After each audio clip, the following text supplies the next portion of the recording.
Hello, hello, hello, hello. Alright, just setting up here. I think we are ready to go.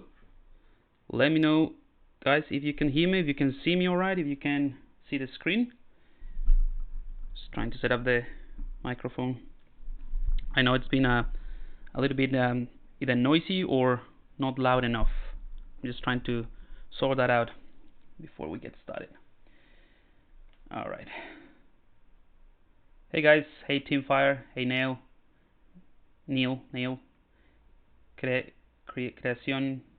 creation concept art.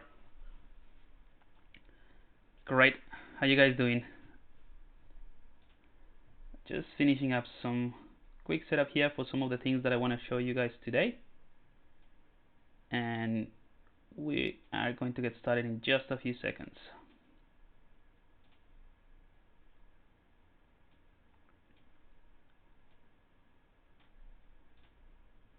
Cool, perfect.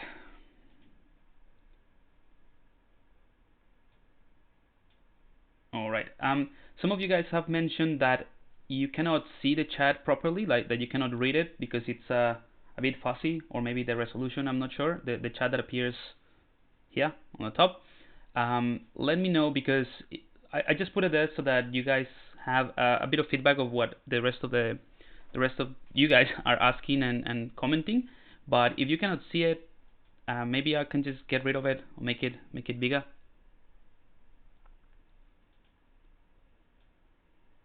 Let me know. All right. So, hey Wafi Mardini, hey Hattie, good to have you guys here.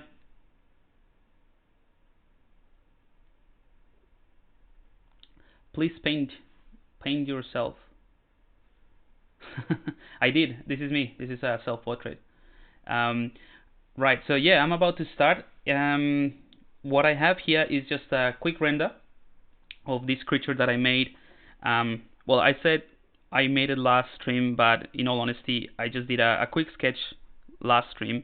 But I kind of like the direction that I was going for, so I just sort of spent more time after the stream and started detailing and finished it up a little bit. I mean, it's still pretty sketchy, but at least you can have a good reference of what this guy might look like at the end. So the idea today is to show you a few things. Hopefully we have time to pack it all in. I'm going to show you a rather different approach to detailing the sculpt, which is what I did for this guy. So it's not the usual manual sculpting of details, I guess. So I want to show you that. I want to show you how to manipulate it, and a little technique that is kind of like an in-between sculpting and kit bashing, with a few tricks. So it's an interesting technique that it's a weird one. So you might find it useful, you might not, but I kind of like it for these type of things, just to set up a concept and then just polish it afterwards.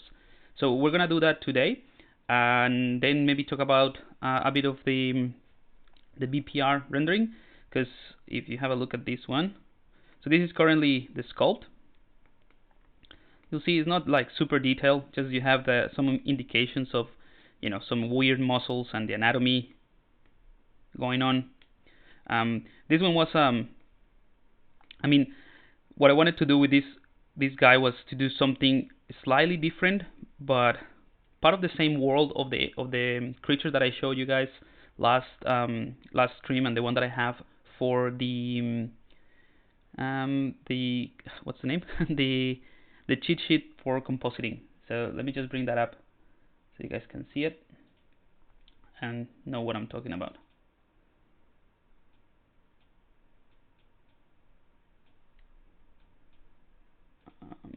Where did I put it? Alright, so here is the cheat sheet for compositing. So if you go to Zbrush Central, you can just find it there. The new Zbrush Central allows you to search, so that's pretty cool. So you can just search for cheat.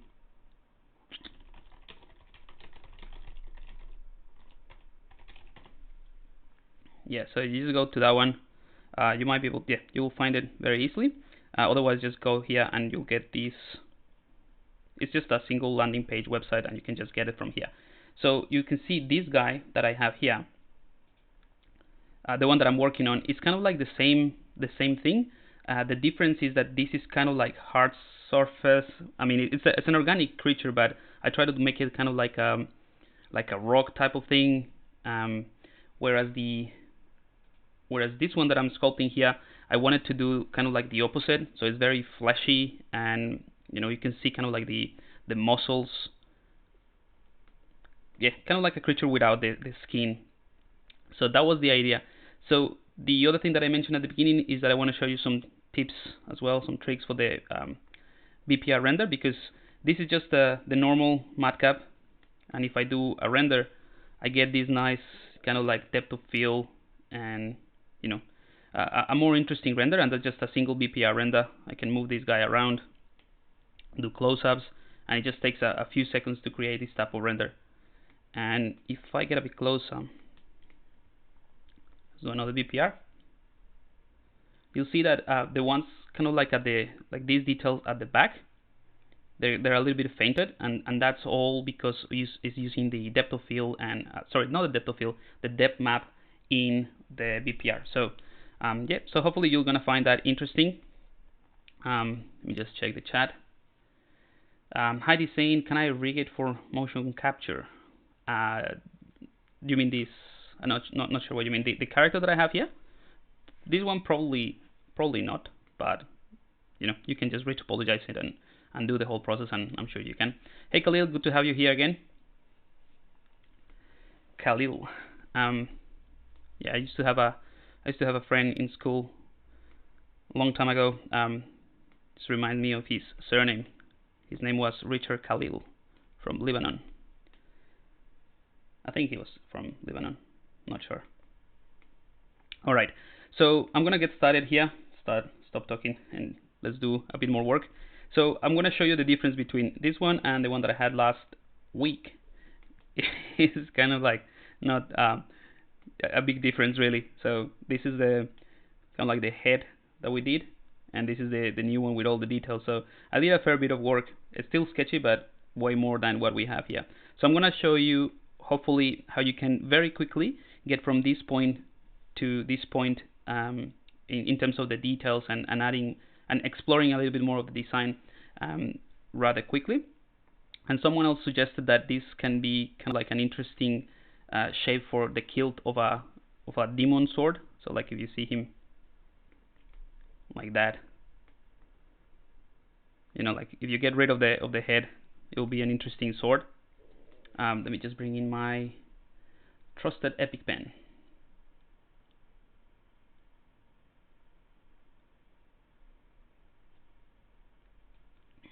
Here we go. Khalil, and I'm from Algeria. Ah, good. Good to know. Right, so let's say this is just to show you the idea that I had at the end with this guy after someone else suggested it. I was planning to just cut this guy here and then have like this shape for the kilt of the sword. Maybe in his mouth I'll put like a gem or something, and maybe extend this a little bit, and then have the sword here. I don't know. It might be an interesting thing to add to the. I don't know if you guys seen the new challenge in ArtStation. I think it's for the King Arthur, so it might work fine. All right, so let's get into this. So the normal approach that you probably are familiar with and you're probably using is using a series of detailing brushes to just add details. And let's just go to, let's use the damp standard brush, make sure that I have symmetry enabled. And after you completed, let's say you completed the primary and secondary shapes and you want to start detailing, I will probably just start doing this type of thing,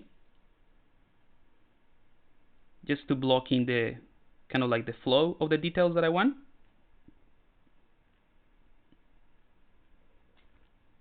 So I'll use this damp standard brush to kind of like carve in and start generating these more than details and very, very intricate details. What I'm doing is just kind of like carving in to determine the flow of the details and the flow of the crevices. And as I'm doing this, I'm thinking about the character as a composition.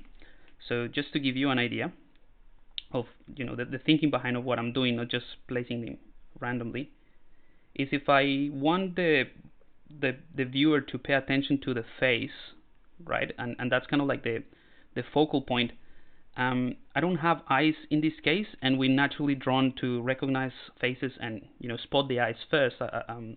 In this case, I don't have eyes, so I like to draw the attention where the most of the details of the face would be.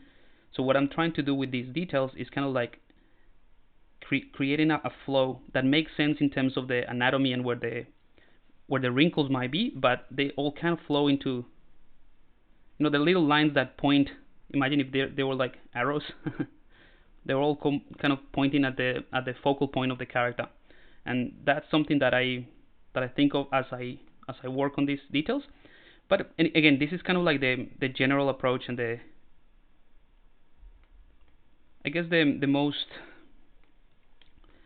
approach that you probably are familiar with, just adding details like so, and then when you get to a more polished state and you have more details or more disestablishment of the flow of the details and these wrinkles, then you can move on and do something more precise. Let me just increase the Dynamesh resolution a little bit. Let's go ahead and click Control and drag to redynamesh that. So the next, I guess the next step after establishing this would be to use alphas and other brushes to add a more kind of like the pore level, like the high frequency details. Before I do that, let me just go to standard brush. I'm not gonna make too many details, because again, this is not exactly the technique that I want to show you. This is kind of like the standard one that I would use most of the time, but the one that I want for you guys today with tips is a little bit more interesting than this. So I'm just using the standard brush to add a bit more volume to the wrinkles, so they feel more like folds rather than wrinkles. So if you think about it, the wrinkles are kind of formed when in areas that will stretch and contract in the skin, for example.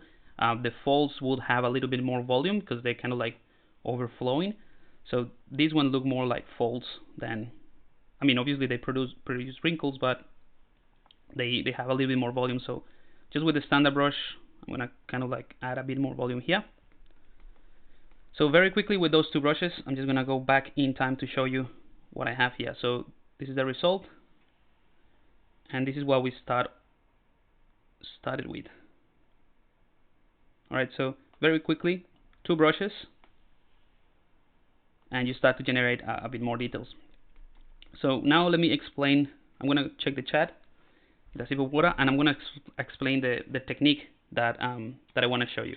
So if you want to follow along, I'm going to show you the tools that I'm going to be using, so that you can prepare them as well and try it yourself. Because like I said, it's not a very common technique. It's a weird one, but I think it will give you some good results.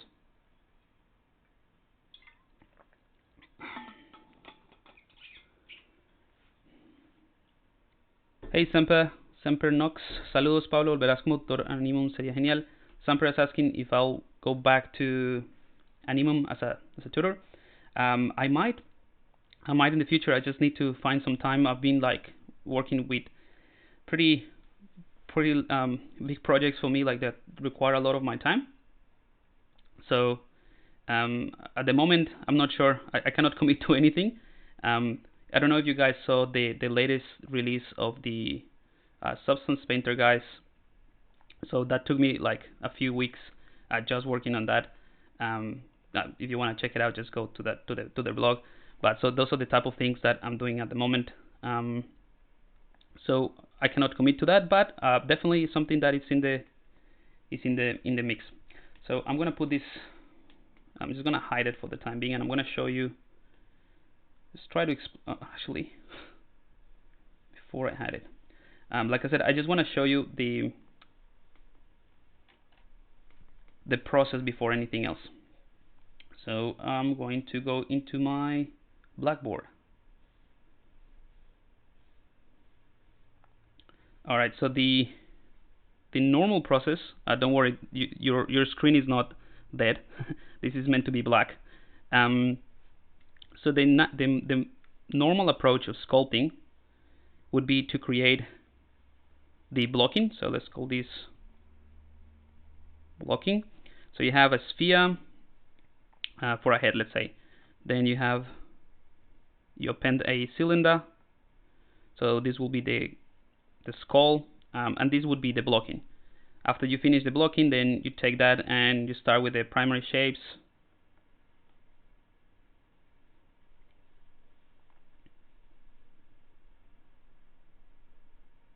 You know, like this is kind of the, I mean, this might be too much for the primary shapes. Let's just say you do this in terms of setting up the primary shapes. So PS for primary shapes, and then you move forward with the secondary and so on. You know, and maybe create a creature that has a little bit more details, and this is what I've been doing.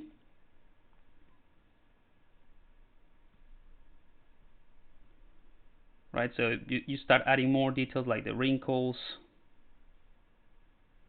some pores, and whatnot, right? So this will be tertiary shapes. So I skipped a few steps here, but that's generally the approach of the workflow that you would follow. So the reason I want to show you this other technique is because it's a bit different than this process that most people use, that I use as well all the time. So the other technique, or this other technique, relies on pre-made assets that are really easy to do, very simple, but when you combine them all together, they can become very complex. So essentially, what we need for this technique is, for the one that I'm going to show you, is having a blocking that is a little bit more developed, kind of like in between these two. So the blocking of this stage, we just need something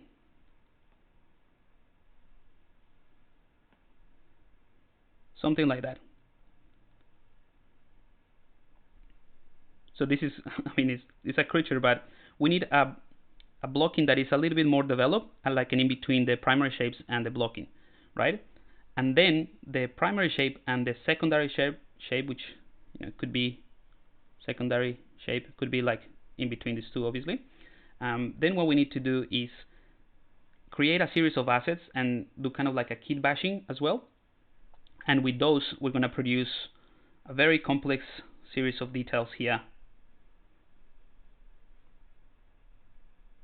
for the head, and I'm just making something similar to the creature that will be working, right? So essentially, you have a reduced set of steps, right? So this is kind of like an in between these two, and then at the end, what you end up with is something that is fairly detailed, that it has a lot of detail, but then you have to spend the time just refining and playing with the design and changing the shapes.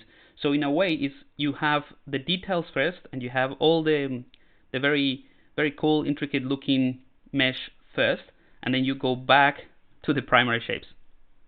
So hopefully that makes kind of sense. I'm going to show you so that it doesn't, you know, it's just a mess here.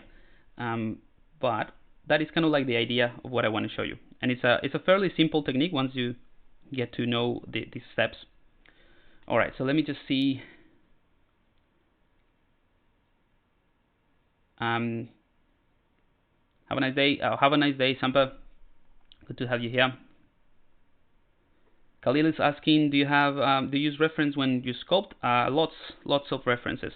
For this in particular, I just did a quick Google search of like different things that I might use. I don't have the reference here with me, but I use a ton of references. In fact, just let me show you something that might actually be helpful for you guys.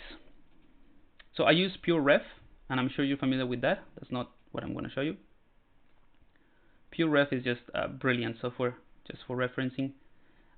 So what I'll do is I'm going to show you my Pinterest board, and that is kind of like how I collect references nowadays.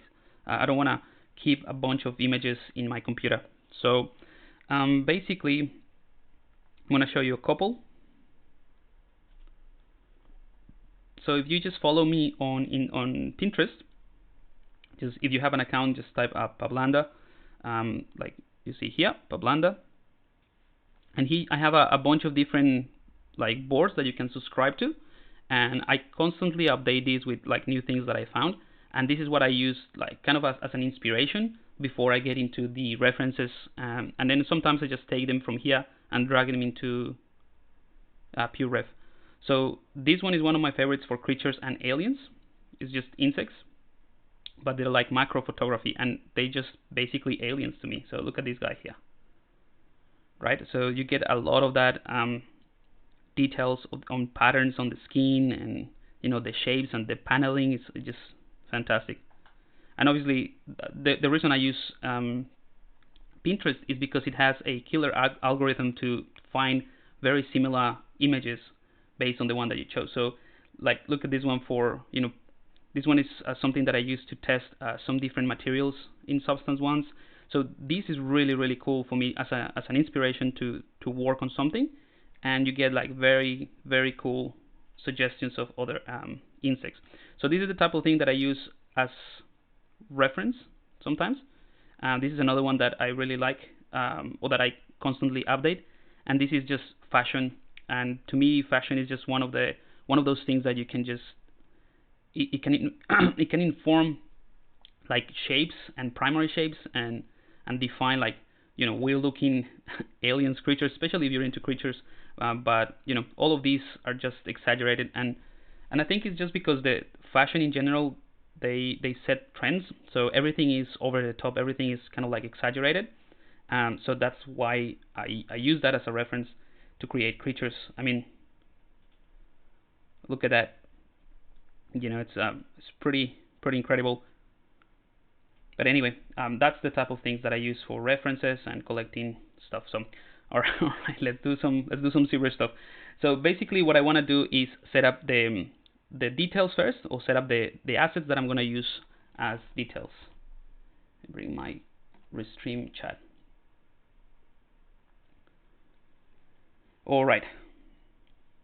So the first thing I want to do is set up those details, and I'm going to select click on tool, and I'm probably going to select let's start with a sphere. Well, yeah, let's start with a sphere. So I already squashed this sphere, which is just using the Gizmo 3D. All I did was just use the y-axis and just push it down so it's thinner, and then I'm going to make it a polymesh 3D. Right, so let me just turn on polyframe. So this is not necessarily a good topology to start creating details. So what I'll do is turn on Dynamesh. I'm gonna increase the resolution quite a bit. So now this is a Dynamesh object that we can, you know, sculpt. Turn off this, right? So this is the idea. You create very basic objects, for the most part thin, although you can just make them thicker if that's what you want. I prefer to make them thinner so that I don't build as much volume when we start attaching those details to the creature.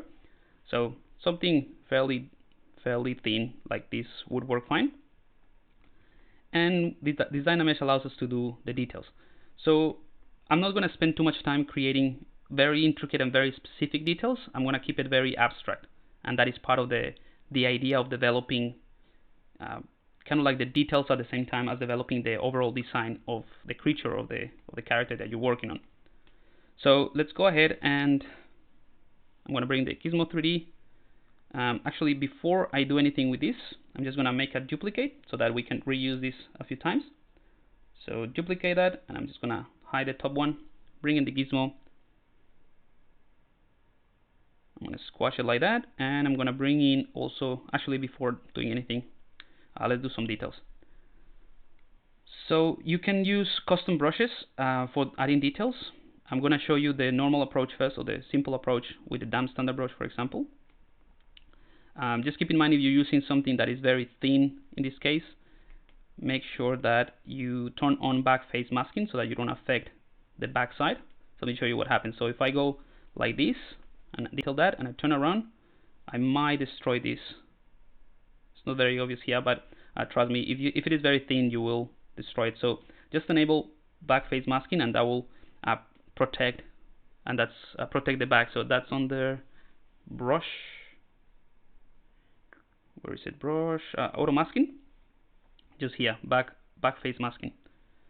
So what I want to do with this is just, again, what I was showing you with the other guy first, just establishing kind of like the flow of these details, right?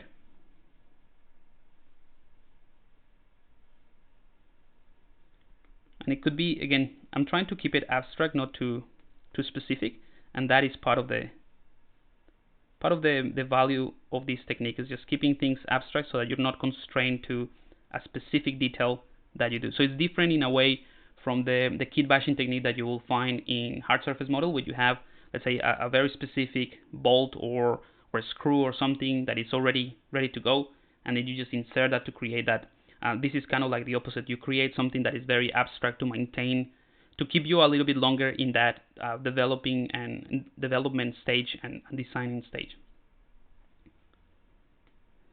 Let me just see the chat really quickly. Sculpting modeling drawing from memory is good exercise though. Yeah, definitely. I'll do this all the time. Great. When I try, I cannot do nothing.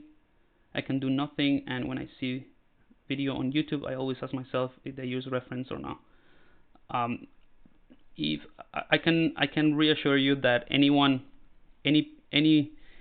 artist that is prolific and then can do really cool stuff, they're using references. At least that's what I believe, and I know from my friends and the other artists that I kind of like interact with, they always use references. All right, so I'm gonna just reduce the size of my brush a little bit, push a little bit harder, maybe just do a couple of more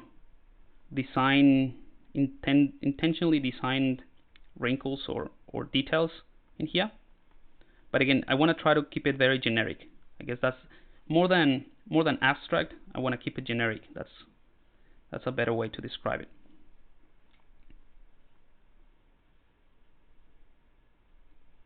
All right, not going to spend too much time on this one because I want to do a few of these.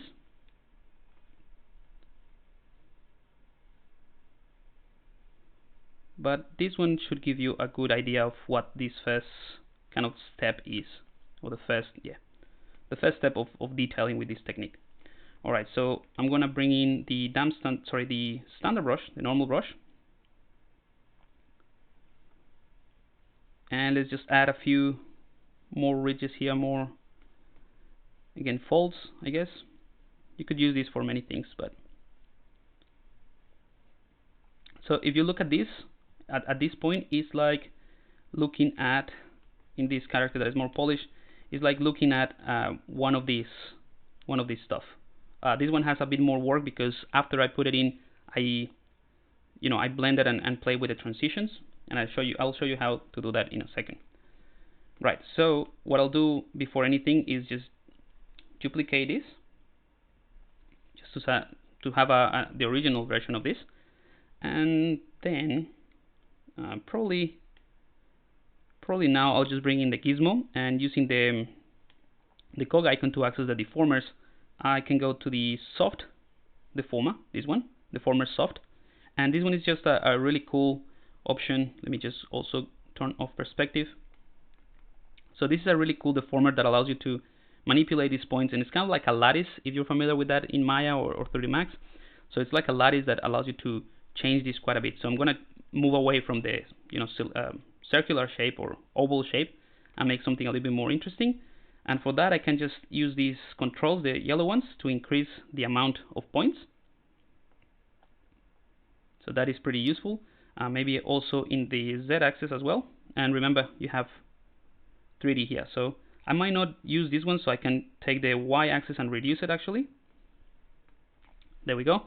And the way that this works is rather simple. All you have to do, let me just select the mask lasso, is mask anything that you don't want to move. So right now you will be moving everything. So what I want to do is mask everything except, mask just the borders. And now we can use the gizmo to push this down like so, then mask this and mask these ones and keep pushing it down. something like that. Then we can hold Control, and now if you hold, this is since 2018, I believe. If you mask something out and then hold Alt, it will invert the masking, so you can use this to easily do this type of things. And I'm just gonna scale this up a little bit. Let's do the same thing here. Alt, scale this up, and I think this one is looking alright. So actually, let's click Accept. So now this is the shape that we have. I'm gonna duplicate that, and this one, what I'll do is just make it a little bit more pointy in one end. So bring in the gizmo again, bring in the soft deformer, and this is another good thing, that it keeps the settings that you set, so you can just repeat the same thing or the same process. This time I'm gonna mask everything but this part, and I'm just gonna scale this up.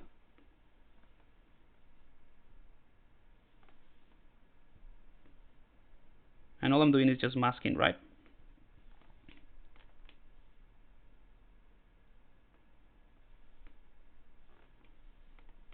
Maybe squish this one in a bit, and maybe these ones as well.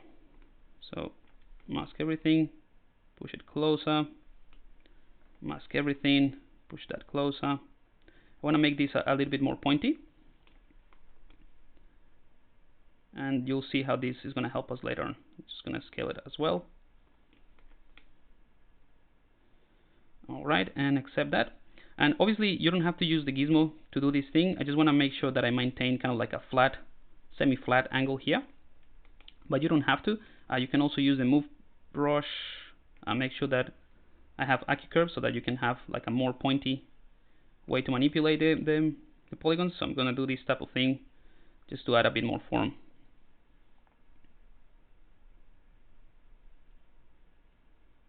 Another good tool for this type of, you know what, let me just duplicate that, and I'm going to do something different. I'm going to bring in the gizmo, scale it like so.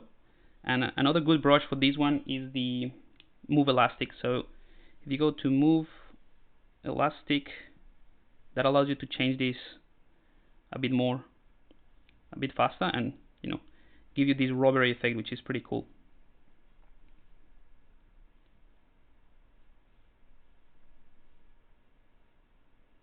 And you can also use the AccuCurve with the Move Elastic, so that is a pretty handy tool. So you'll see I have three objects. They're fairly simple in terms of the shape. Maybe this one I can just make it more of just sharpening it a bit, so it's not too obvious that it's just a cylinder or a sphere. That type of thing. Alright, and let's go back to one of the originals, this one, and I like it how it is. I'm just gonna deform it a bit more so that it's not too obvious what the shape is, and just keeping it a bit abstract. So alright, so that's something cool. Let me just, and remember, this is a Dynamesh object, so if we push the geometry, like in this case, this far, it's not a big deal at all. We can just redynamesh and we'll get working topology again.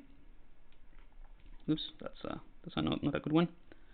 Alright, so they're basically, what we're creating are just like detailed blobs of geometry or pieces of clay that already have the detail. That is kind of like the idea. Just to wrap up this first step, I will show you another way that you have. Is this a Dynamesh object? Yes. So I'm going to show you how you can also detail these in a different way. So I'm going to scale this down.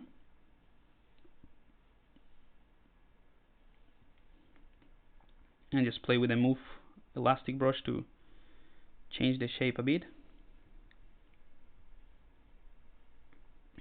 So the difference here is that I'm going to show you another technique not another technique, the same technique, but just with a custom brush. So that is, the pattern is a bit more intricate and a bit better. So hold Control, click and drag to redynamesh. We can duplicate this as well. So we have a few tools that we can use. Right, so again, you can use the damp standard brush or any other brush that you have, or any alphas. You can just drag alpha scene. I'm going to show you some of the tools that I have developed for this type of work, and then I'll show you where you can find them if you're interested. So I'm going to go to my lightbox, and I have a few here. This is the rock pack. It's mainly for rocks, but to be honest, it can be used quite a bit for creating creatures. I don't know if you're familiar with this or you've seen it somewhere. There is one that I use quite a bit now. I forgot what it is. There are a few.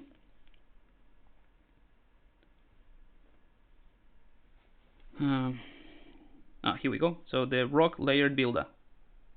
Right, so this is something that I use quite a bit. Also, I'm going to enable backface masking.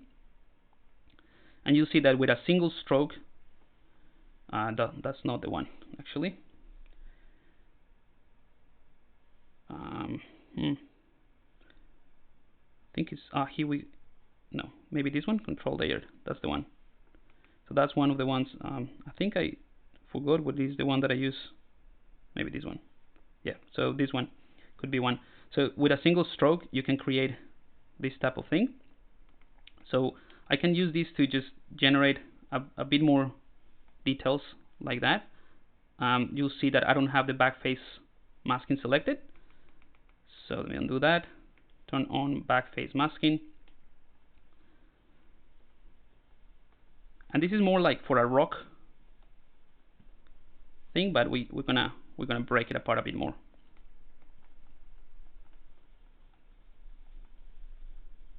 All right. So, I mean, it's very quickly, and this is a dynamesh, so I can just redynamesh this, bring in another brush. This is a very harsh brush that allows you to kind of like create cracks. So I'm gonna do something similar to what I did before, but with a bit more of an intricate pattern of, well, in this case, rocks. Just to give you an alternative method, an alternative set of details, so it's not just, you know, muscles, I guess. All right, and let me just do a couple more. Let's see which one. This cliff builder. This is the one that I was talking about. I found it. So this one has a very harsh set of details, and you can create a very cool set of patterns just by using your brushes. Just using strokes like so. Like this is not all these brushes. I think just a couple of them, but all of these brushes are based on certain alphas, but they're not drag alphas. They're just they're brushes. So sculpting brushes, really. So you see very quickly, I can create this set of patterns, and of course you can use the normal set of brushes or the default ones to just refine, like the damp standard brush is always a good one. And I see a bit of movement in the chat. I'll just check in a second. Just finish this one, so we can move on with the next part. We have pretty much 9:45. Yeah, we have plenty of time. All right.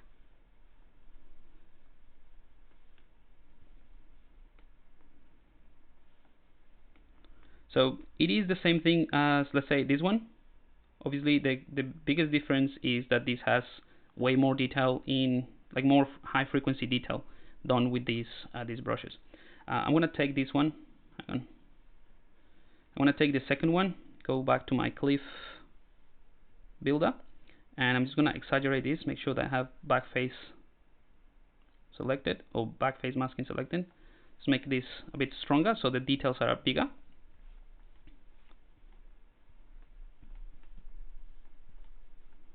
Right, and one of the things that I like about this specific brush out of the whole pack is that it suggests a bunch of details that I can use. So let's go back to this one. So all of these kind of crevices, they're kind of like random in a way. I mean, they sort of follow the stroke that you created, but they suggest where the cracks might be. So you can just go with other brushes, and doesn't have to be this one, could be the damp standard brush, and just refine those cracks. So now we're gonna have a few details for kind of like the muscle fibers with these other tools, and then we're gonna have this one that we can use kind of like as a, to add this type of pattern that will look maybe more like the rock type of surface that we did for the original guide of the compositing guide. Hopefully you know what I'm talking about. Okay, so we're getting closer to do something a little bit more fun just than blobs of digital clay with details.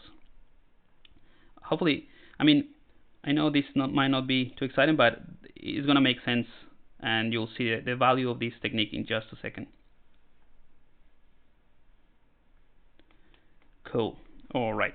So let me just go through the ones that we did really quickly. So we have this one that, now that I see it, doesn't have as many details. You can also use the Canyon Builder with the Alt key, and that will push things out quite a bit. As I said, this Canyon Builder is really strong, and it's meant to be used in a like large scale, or like a large brush size. Just to show you what it does, it kind of like creates this canyon pattern if you're doing like an environment.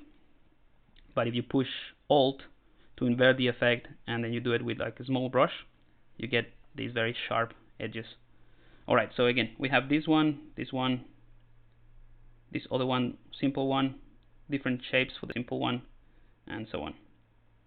Okay, so I think we're in a good place to get started with I'm going to get out of solo mode so I can see all of them, do a quick save just in case, and then I can show you the next step, which is setting all these up, which are the assets for the detailing kit bash in just a second. So let me just check what is happening on here.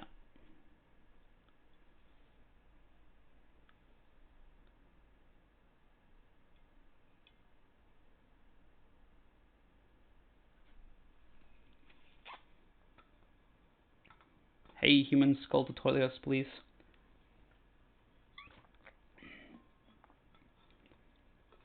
I don't do much of like, I mean that's a very specific request for a very specific purpose. If you wanna follow like a really good anatomy tutorial, just check Ryan Kinsling tutorials. He's just a master of anatomy. Also, if you love drawing skulls, you can use, what's the name? There is a tool online that Google bought. I think it's called Zygote Body. Might be mistaken.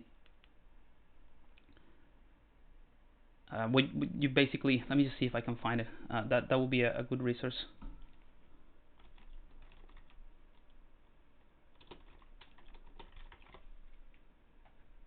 Yeah, so it's called Zygote Body, and then you can just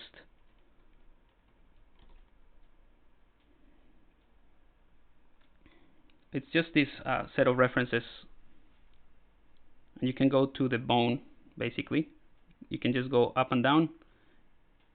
It's a free tool. It just has this watermark, but I use this as a reference for anatomy because it's pretty powerful. You can see all the organs from from the nervous system all the way to, let's say, the bones, or you can just, I believe you can just click. I haven't used this for a while.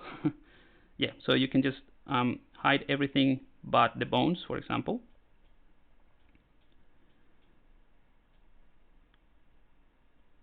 Right, and then you can just move around, get closer, and that is your reference for the skull, kind of.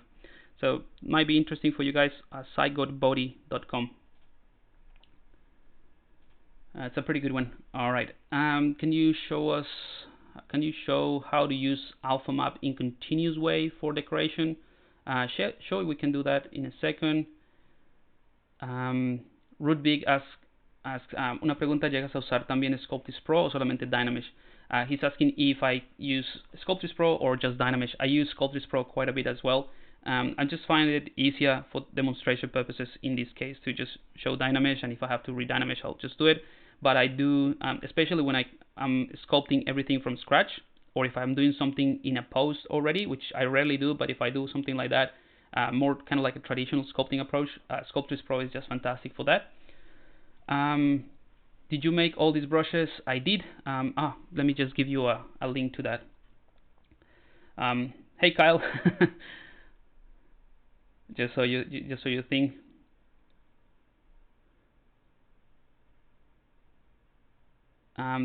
For use alpha continuous, I think you can go to stroke, modifiers, and roll.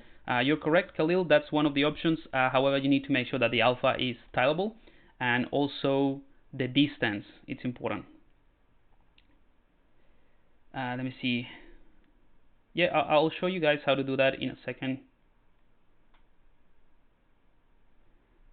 Hey Jaime, good to have you here. The man himself. All right, so now I need to really create some really cool details. I need to impress the Pixology guys that are watching. All right, so let me show you the link to those brushes, so that if you want them, you can find them. You know what? I'm going to show you all the brushes. Just go to the Zbrush Guides website, the resources, and they're all there, and 99% of them are free. So you can go to Zbrush Guides, brushes, and you have like skin, environment, grooming, general sculpting, and just click on these little spheres and start downloading them if you want. I would recommend not to just click everything and download everything at once and download the entire library, because yeah, some of them might be a little bit heavy, especially if they're using vector displacement maps. So don't worry, they're still there. If you need them, just go back to this to the Zbrush library, Zbrush Brushes, Zbrush Guides Brushes library, and get them from there. The ones that I'm using are under the environment. So this type of brushes here.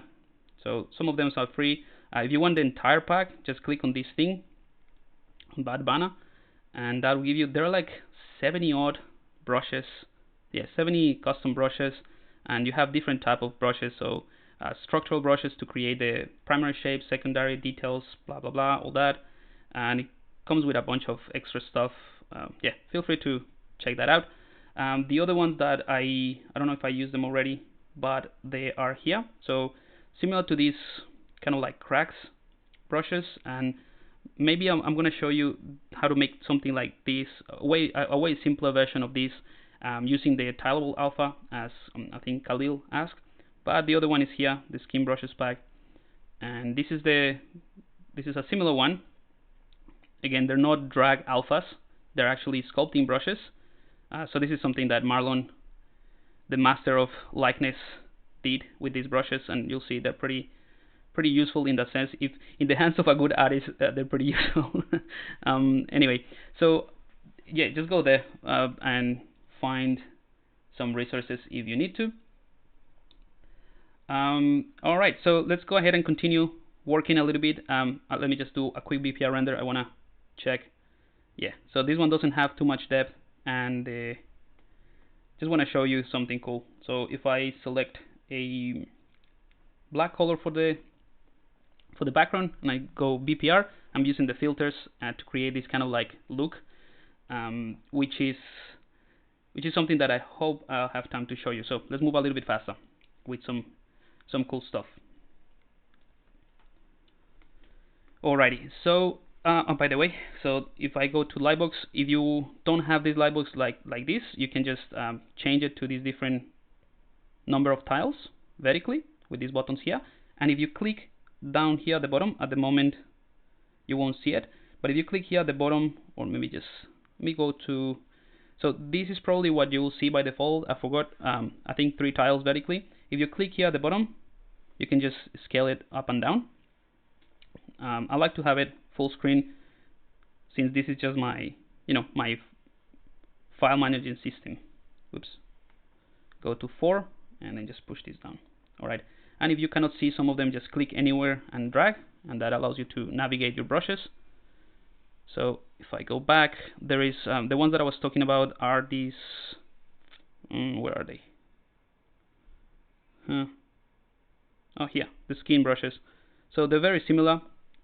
So if I use something, this is a pretty useful one, not just for skin. So if I go to, let's say this one here, go into solo mode, These ones generate some more details based. I don't know if I have. Yeah, that's all right. Kind of like wrinkles. So this is one of the ones that I use for the actual creature. So I use this one. Let me just show you here to generate these lines really quickly. All of these wrinkles, but again, just trying to follow the flow so that it looks intentional and not just randomly placed.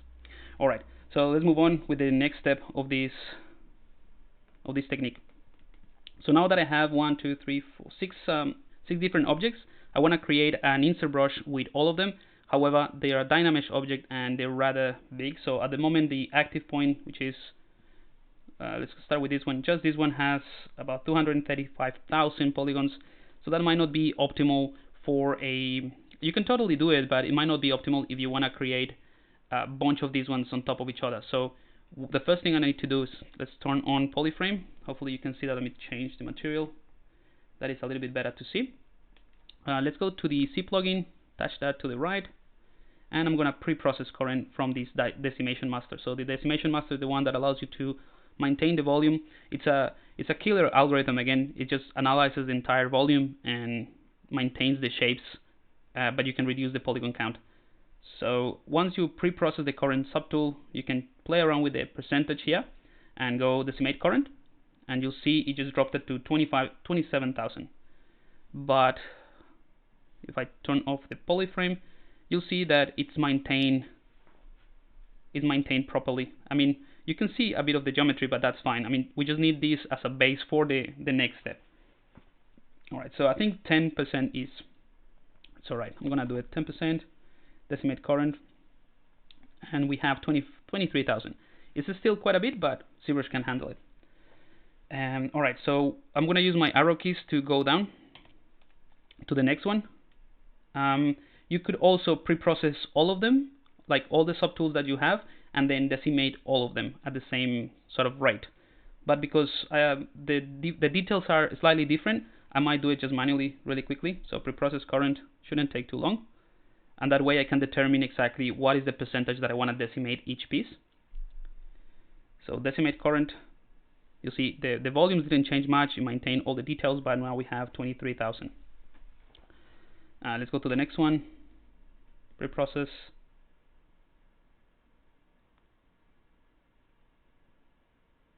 That's one taking a little bit longer. Decimate current. So that one, I think this is the reason why I wanted to do it individually.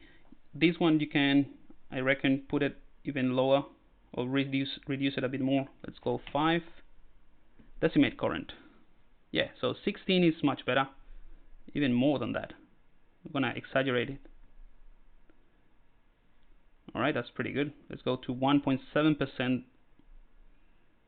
Yep. So let's check the polyframe. You know, it's not an animatable topology, but now we have 5,000, so that is pretty good. Let's go to the next one. Pre-process current. I'll check the chat while I'm doing this as well. Where can I get these brushes back? I just go to the Zbrush guides.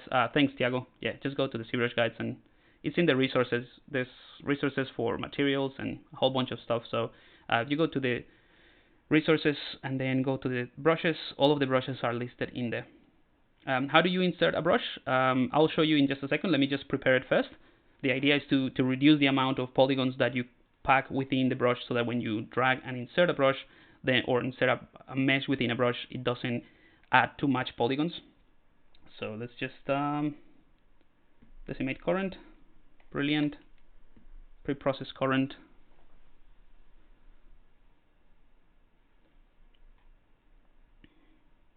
Tiago, thanks, man.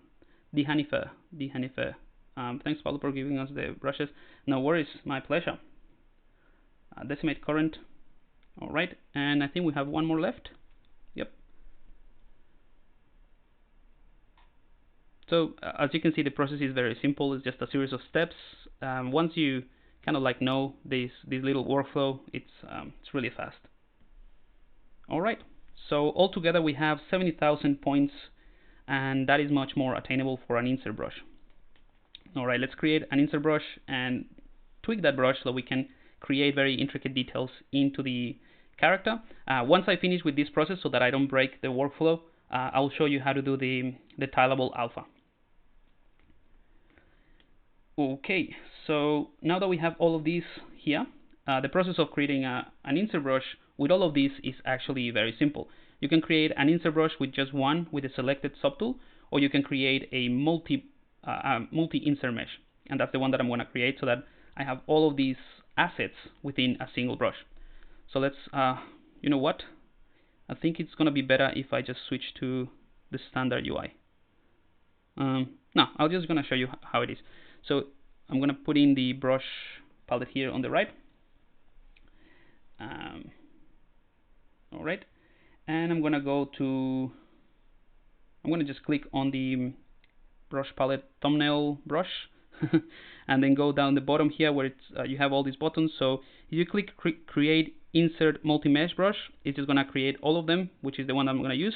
If you want only one out of a multiple subtools, let's say that you have the originals in your tool, or you're just tweaking things but you want to create one out of all of the subtools, just create insert mesh, and that will create one from the single subtool. So I'm going to create insert multi-mesh, and that's pretty fast. Now we have here on the right all the meshes that we can select from. All right, so I'm going to select a cylinder just to give you an example of what I'm going to do next. I'm going to turn that into polyframe 3D. I'm going to divide it a couple of times so that it's smoother, and delete lower so I don't have any subdivision levels. Right, so in this cylinder I'm going to test out this brush before I move on into actually placing it into the character, right? So if I click on the first one, by the way, if you don't see this, or if you see it at the top, which I think is the default, I just want to mention this because some of you guys have asked me in the past. The reason I have most of my things at the top, you see my UI is kind of like in this area. Everything is because I'm right-handed and I'm using a Cintiq, so I try to avoid anything that is on the left-hand side so that I don't cover what I'm doing on the screen. Yeah, so what I was saying is that if you don't see this one here, I think by default it's at the top. You can go to Preferences, Custom UI, I believe it is. No, sorry, Interface. And within Interface, you have IMM Viewer, or Insert Multi-Mesh Viewer. That's what IMM stands for. And here you have the placement. So this slider allows you to change this to whatever you want to, or you can hide it altogether if you're not interested. If you hide it, if you want to save some space in the screen, like I have here, I still have access to all of those brushes. You can access them in two different ways. That's why Zbrush is so good. You can do the same thing in many different ways. You can access it from the brush palette itself. You go to Modifiers, and if you click in this icon here on the Modifiers, it gives you this little palette, and you can change. Alternatively, you can press, I think it's N or M. Yeah, M. So if you press M, you have access to those. It's like a quick palette that opens up and allows you to select the whatever you want from the selected brush. And you see my brush here at the top has number 6, and this is the amount of assets I have. But I do like to have it here on the right, so just gonna leave it there. All right. So the next step is setting up this brush so that we can use it properly inside the character to, add details. So I'm gonna click and drag, and you'll see this is pretty straightforward. Creates the selected mesh. There's a bit of a gap, and this is the type of thing that we wanna tweak before we move into detailing. And as soon as I drag this in, it will mask out the entire mesh, and it just leaves this kind of like unmasked. And that is really helpful because I can then take my Gizmo 3D and move it around. I can center the gizmo to the unmasked areas. I can use any sculpting brushes, move brushes to adjust this shape before I clear the mask. Right? Let's say I'm happy with this, clear the mask, and now we can dynamesh or whatever we want. But this is already part of this subtool. So I'm gonna undo that. Right, and the first thing I want to do, I have this little depth or brush placement depth here next to the brush. For you guys should be. By the way, I forgot if I have the. Let me see if I have it so that you guys can download it if you want to follow it along. Just a quick quick parenthesis here. So again, in the ZBrush Guides website, if you go to resources and you go to ZBrush UIs, so I have some custom UIs. These are pretty old. I think the last time I did one was for ZBrush 4R8. I do recommend you guys check the tutorial on how to create your own custom UI, and I think that is the most useful way. But if you want to download some, yeah, so you can have custom UIs for 3D sketching, box modeling, for the vertical UI colors.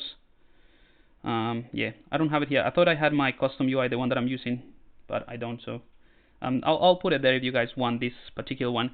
But anyway, this thing that I was talking about, let's go back to what we're doing. It's on the depth sub. So in the brush palette, you just open the depth sub palette, and it's here. So what this one allows you to do is change how embedded the brush or the insert brush is once you insert it, right? So this is the equivalent to say, let's say the surface is this, and this is like looking at from a side view, right? So let's say that this is the cylinder. I don't know what I'm doing this. we can just rotate this just to explain it a bit better.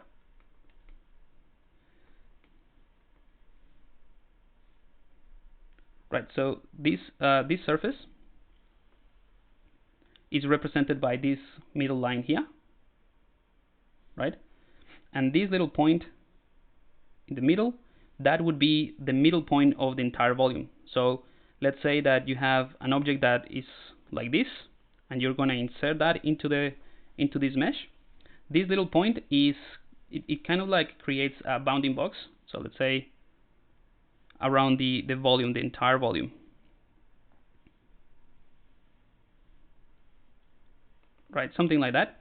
So the middle point, this little dot here, would be right in the middle of this volume. And this is relevant for what I'm going to show you next. So this little point is here. So if you push this down, and I'm going to kill that. If you take this, let's say you have this surface here, and you take this point and you put it right in the middle here, what it's going to do is analyze the surface when you're inserting it, and it's going to put that middle point right there. So then your mesh is going to kind of like be embedded into the surface. Let me just show you in practical terms what that means. But anyway, it's in here, and it's something that you can do it on a per mesh basis. So in this case, I have six meshes within a single brush. You can change that for every single mesh. So I'm going to push this one in something like that, drag, and then you'll see that it's kind of like embedded, and that's why I left a little bit of thickness, right? So I think that's pretty good. Let's undo that. Select another one, right? You'll see that little gap in here. So I'm going to undo that, push this one down as well.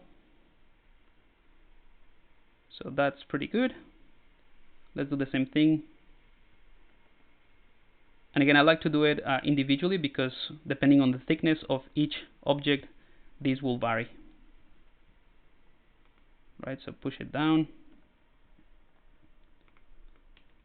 See, if I push this one in particular a little bit lower, like so, and click and drag, that's not too obvious what I was going to show you, but I'll show you later. Anyway, so the next one, push that in, right, and the final one, like so. All right, so now that I have this, I have tweaked the depth. The next thing I want to do is change the most important asset, the most important slider for this type of workflow. And it's something that is incredibly powerful. And again, I don't see a lot of people using it, which is why I want to show you, so you can start using it if you are not familiar with it. So for the most part, you'll see that I have all of the assets that I created. All of these details are in like flat, pieces of clay, of digital clay. So if we go in the brush palette, and if we go to the modifier sub palette here, this is going to be, if you know about it, you're gonna love this one. I remember when I found out and discovered this slider, everything changed. So then you have here this projection strength for the insert brushes. And what this allows you to do is project the detail that you have, right? It's kind of like analyzing again the surface that you are inserting the mesh to and trying to conform to that. So with this strength to 0, you just I mean, it happens what you saw that I did first. That's what the normal behavior is.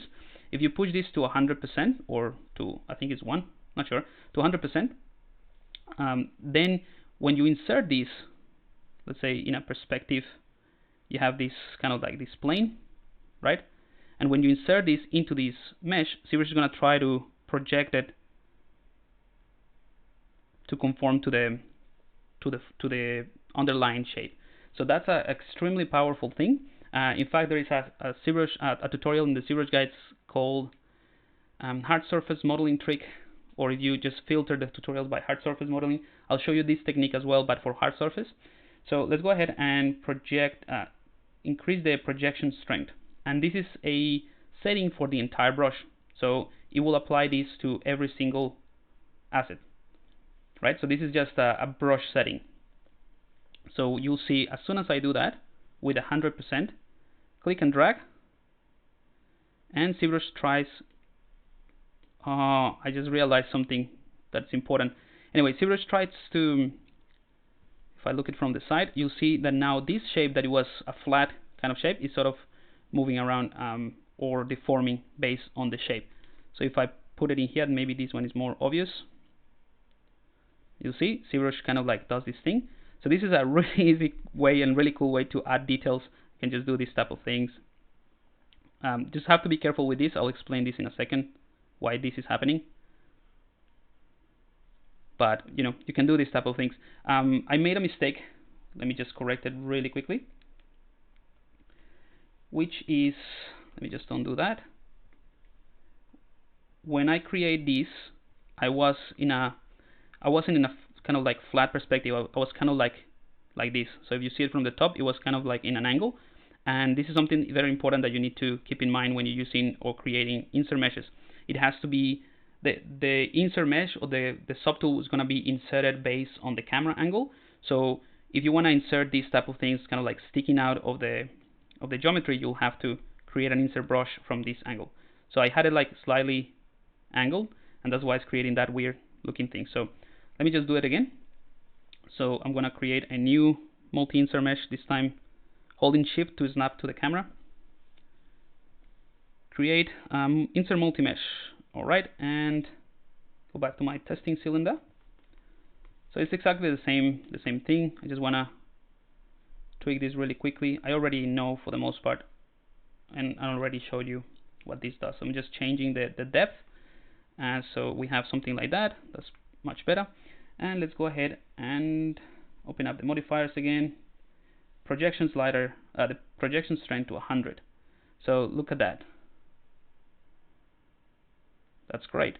So now we have this detail conforming to the topology. So with this technique, you have to be careful with a couple of things, and this would be the next step. So we have our brush ready. So if you wanted to, you just click on the brush, save as, and now you have a kit bashing detailing brush for this type of work.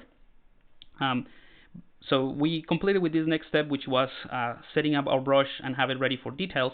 But the next step is to understand what are the limitations of this technique and how to, work around it. Because if I do this thing like that, you'll see this is not great. Or if I do it even on top of this one, this is not great. So I'm going to show you the workarounds, how you can fix it, how you can avoid it, and how to work with this brush in a more realistic scenario, like detailing the guy. So let me check the chat and see if you guys have any questions. I ran out of water, so I'm just gonna take a quick break, like a 2 seconds break to refill my bottle, and I'll come back. Let me just check. Diago, great. Well, I didn't know about the crosshair thing, how crosshair thing worked. I'm not sure what that means. All right, so let me just give me 2 seconds. I'll be back.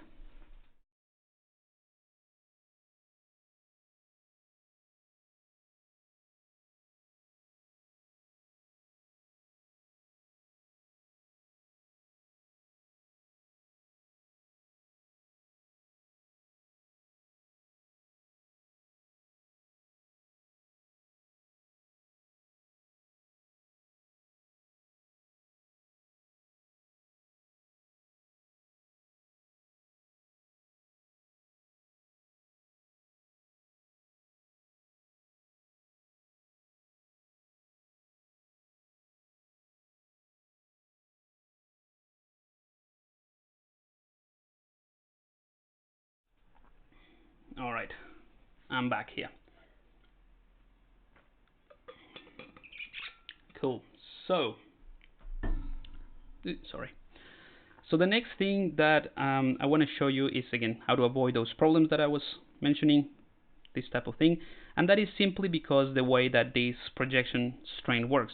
So the projection strain works based on the camera angle, or not the camera angle, or whatever the object is in the 3D space.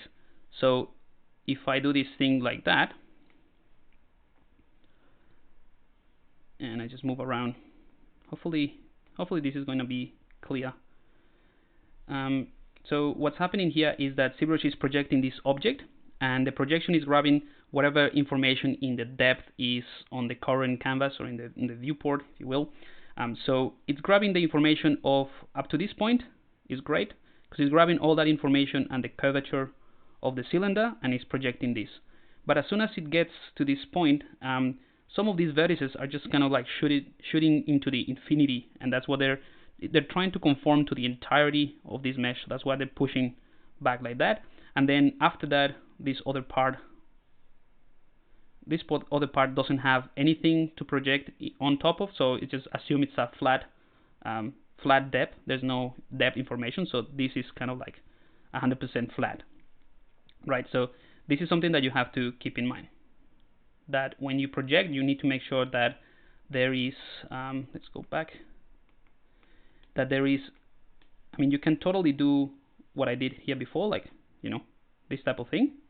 And if you click and rotate around, you can just move the details, right? So you can totally do that. Just make sure that when you're doing it, don't go outside of, I'll show you. Just make sure don't go outside of this kind of like outline, or the shape of the outline or the silhouette of the object. So anything that I project outside is going to be distorted. So if I click and drag, as long as I'm within the pink area, I'm fine, and then I'll just go out, and didn't do it in this time. There we go. So just be careful with that. Just try to do it all within the volumes. The other thing that you notice is I can just drag this in, right? And if I do another one on top, because I already put in an object, then Zbrush is going to try to also assume that there's a new, not assume, it just knows that there is more information in the depth because of the previous detail. So it's going to try to conform the second mesh to that volume, and that's why this is getting all distorted here. So there is a way to work around that, which is, if the first time that you drag this in, I'm going to use a different one. So I'm going to drag this one in. So that is conforming nicely. And let's say I want to do another one here, but I don't want to take into account the depth information of this new detail. So what we need to do, and this is part of the process, is split whatever is masked or unmasked to create a new subtool. So we're going to end up with a bunch of subtools, but since we have folders now, it's not a problem, and then we can combine them at the end. So the way that this works is that you can go to the, go to the subtool, subpalette, and here under the split tab, you can split this in a different way. So you have split unmasked points and split masked points, right? These two. So any of those will, it's just the difference is that one will split the actual detail, and the other one will, I mean, they're exactly the same. The difference is that when you click, for example, one of these is gonna keep the selected. This doesn't make any sense. So if I click, basically, let me just show you. So if I click on mask points, right? So the unmasked points were the details. So Zbrush is gonna split it and send it to a different subtools. So currently I have the cylinder selected. If I do it the other way around, if I do split mask points, it's just gonna left this selected and split the cylinder. That's all there is. But they're exactly the same. So because this is something, okay, now let's go back to the cylinder, which is the one that I want to use. So I want to use unmasked points. So I click another one, you'll see now that I don't have any information, but that I can start mixing those details a bit more, right? So the next step will be split unmasked points, and then I can keep going like so. Split unmasked points, and I just keep going like that. Split unmasked points. So you'll see you can generate a very interesting set of volumes and details very quickly. Unmask like so, and of course you can mix it up. You know, that's why we created a bunch of different objects. Unmasked. So essentially, all of these details are part of their own different subtools. Let's go unmask as well. Right? So you'll start to create these things that look very interesting. Right now, you could argue that, I mean, this is really easy to do with the damn standard brush and standard brush in the actual cylinder. So why would you have it in separate subtools? So that is the next step of the workflow. Just showing you what this does. Now, because we're going to be using this quite a bit, the unmasked points, you can also assign a hotkey to this. So you can just drag, hit the hotkey, and then move on. So if you want to do that, just hold Control and Alt. So I'm going to do that. I have so many hotkeys that I don't know which one I can use. I'm going to use a number. So hold Control, Alt, and click once on whatever button you want, or switch, and then you'll have that here. So Control plus Alt plus click. Right, and as soon as you do that, don't touch anything else, because you get this message saying anything that you press as soon as you do that, as soon as you hit Control, Alt, and click, is going to be the new hotkey. So let's do it again. Hold Control, Alt, click, and I'm going to press number 9. So now if I hover this, you'll see Zbrush is telling me that the split unmasked points is now mapped to the number key, to the number 9. Alright, so that's just a quick thing. So now I can do the same thing that I've been doing. Just click and drag, press 9, click and drag, press 9, etc. Right, so now that I have all of these subtools, because we have a bunch of subtools, I can select them. Actually, solo.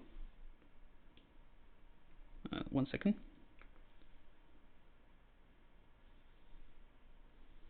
All right. So I have all those subtools. I'm just gonna create a new folder. I'm not gonna give it a name right now, and then just push all of these here. So I have 12 objects here that I can, turn on and off from the folder itself. And then if I wanted to, I can click on this cog icon within the folder and click on Merge Folder. So Merge Folder is going to keep all the originals, right? It's going to hide the folder itself, and it's going to give me a merge object. So this is great, and this is the next sort of part of the workflow before we get into actually using this brush in the last maybe half an hour of this stream. And if you have any questions as well, please put it in the chat, and I'm happy to answer them. Right, so the next part of the workflow would be to tweak these shapes, and that is the reason why I consider this workflow and this approach to be very powerful, rather than just doing the details directly onto the mesh. So something you can do is, let's turn on polyframe, and you'll see some of them are sharing the same polygroup, some of them are not. I'm going to turn off the line from this little text in here. And what we can do is go to, actually I'll show you, for you guys, should be under the polygroups, and just click auto group. So Zbrush is going to analyze all the mesh that it's within the subtool, and if there is no continuity in the topology, it's going to assign a different polygroup. So now we have different colors or different polygons IDs for all of these meshes, right?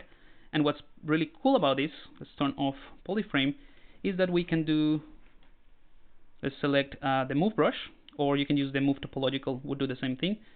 With the move brush selected, I mean, you can do this type of things. But if we go to the brush palette, which I have here, I'm just going to show you what it is. So in the brush palette, go to the auto masking, and then we have this slider called mask by polygroups, which is what we want. So push this all the way to 100, and now Zbrush is going to respect the first polygon ID that you click on. So without even turning this on or anything, all you have to do is whatever you click first is going to be moved independently. Right, so I can just adjust this, and it's all part of the same subtool, right? So it's the same subtool here. I'm just, because they're all having different polygons, I can move them or change it independently. And let's say that I'm not happy with this one, right? For this part, I can hold Control and Shift and click that to isolate it. I can invert the selection, and then I can split or delete hidden. And that's it, right? So it's a really powerful tool. You can hold the Alt key and just push things in and out with the move brush, and that is essentially the workflow or the technique that I use to detail this guy. So all of these parts here are sort of like, you know, pieces that I dragged in and created. But you'll see this one has already a bit more work, and it's, you know, it's kind of like more, the transitions are, they have a bit more work, and that is because after that, after you finish with all this, the placement and tweaking of these details, what you can do is, because this is a single object, just go to Dynamesh. Well, you probably need more resolution than that. Just Dynamesh, and now this is a single object where everything is connected, and then you can start refining this a bit more. So you can go with the, in my case, I prefer to use the clay builder brush, and just try to follow the, one thing that you need to remember if you use the mask by polygroups is that this is a global setting, so this is going to affect all the brushes. So after you finish, make sure that you put it back to 0.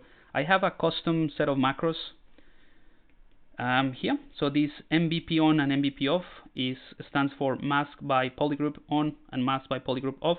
So all it does is just turning this on and off. So you see off is 0, on is 100. So that I don't have to find this menu and just play with the sliders, just a couple of buttons.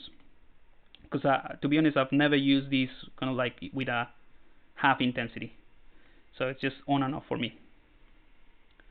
Cool. So now we can just go ahead and use the clay brush to play with these transitions, and refine that a little bit so that they feel part of the same thing. And I'm going to show you another cool technique to refine this when we get in just a second to the character. So now you can use any sculpting brush. Now you have your mesh with certain details that you can use. So that is pretty much it, right? That's the steps to get this workflow and this thing going. We have the brush here. By the way, if you want to create a little icon for it, let's just do that really quickly, and you can save it. And if you want this one, I mean, I won't put it in the Zbrush guides because it's not that good. But if you want it, I can just share it with you. Let's see, where's my sphere?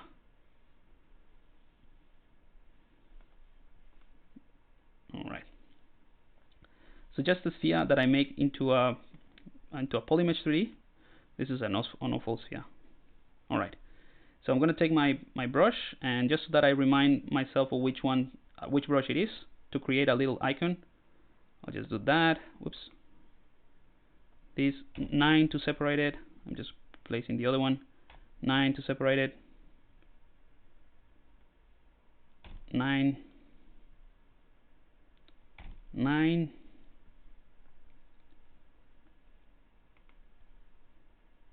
And 9. Cool. So I have this brush. This is going to be my brush icon. If you want it to look similar to the other brushes here, you need to select the toy plastic material. Oh, that is a good one. Material, toy plastic, RGB, toy plastic here, right? And then go to the brush palette, and then here where it says select icon, you can actually create one in Photoshop and just import it here. I'm going to hold the Alt key and click select icon, and Zbrush is going to, it's going to grab whatever subtool is selected. So the subtool, because we separated everything, it's not going to work. So let's just merge everything together. So merge visible, Merge visible.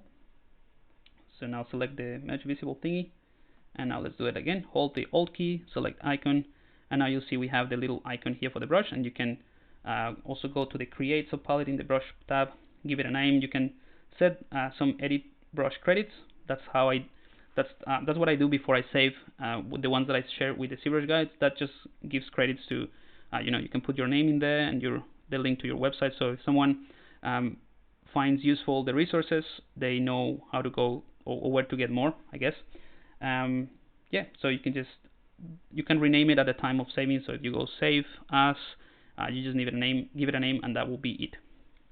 Cool. So, all right, now let's do some proper sculpting. Let's go to this mesh, and this is the reason why I mentioned you needed to have kind of like an in-between blocking and primary shape defined. So this is still kind of like blocking, but it has a bit more detail than just simple blocking.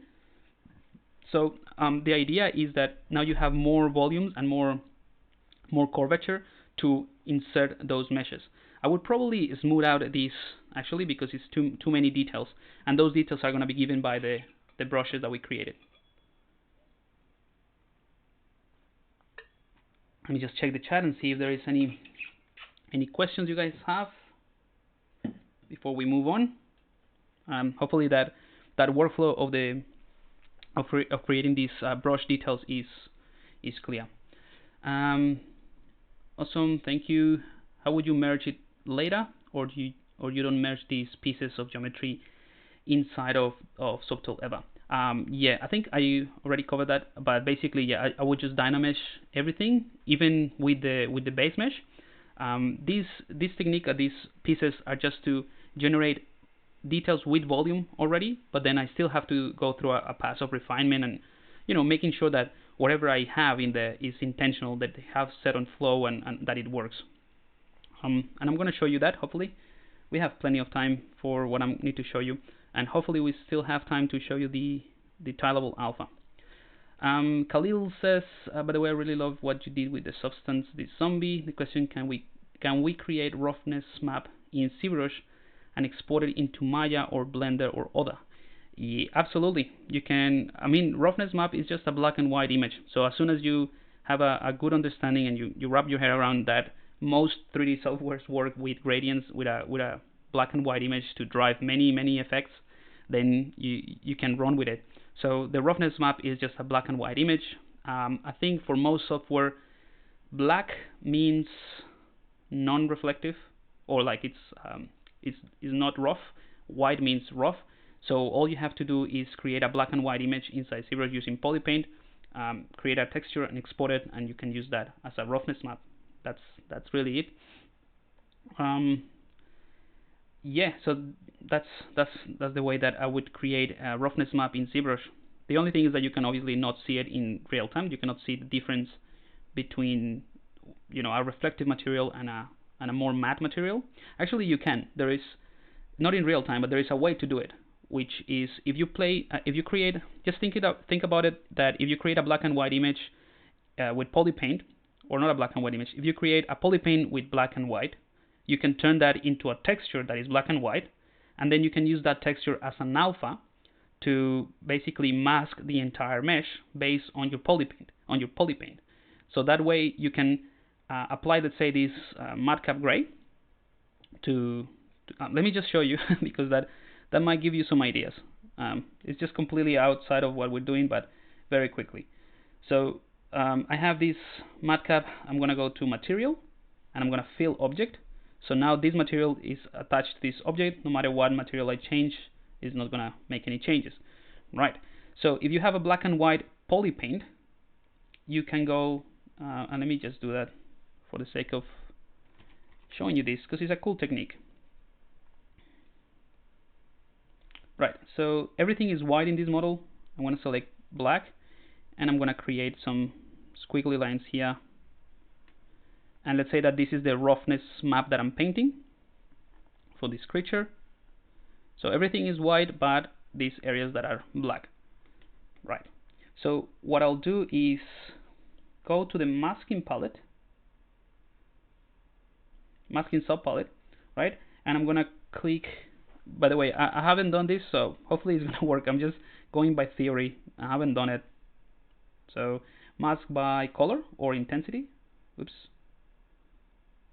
So mask by color, and then you have intensity, hue, and saturation. So click mask by intensity, and Sivash is going to mask wherever there is difference in value between white and black.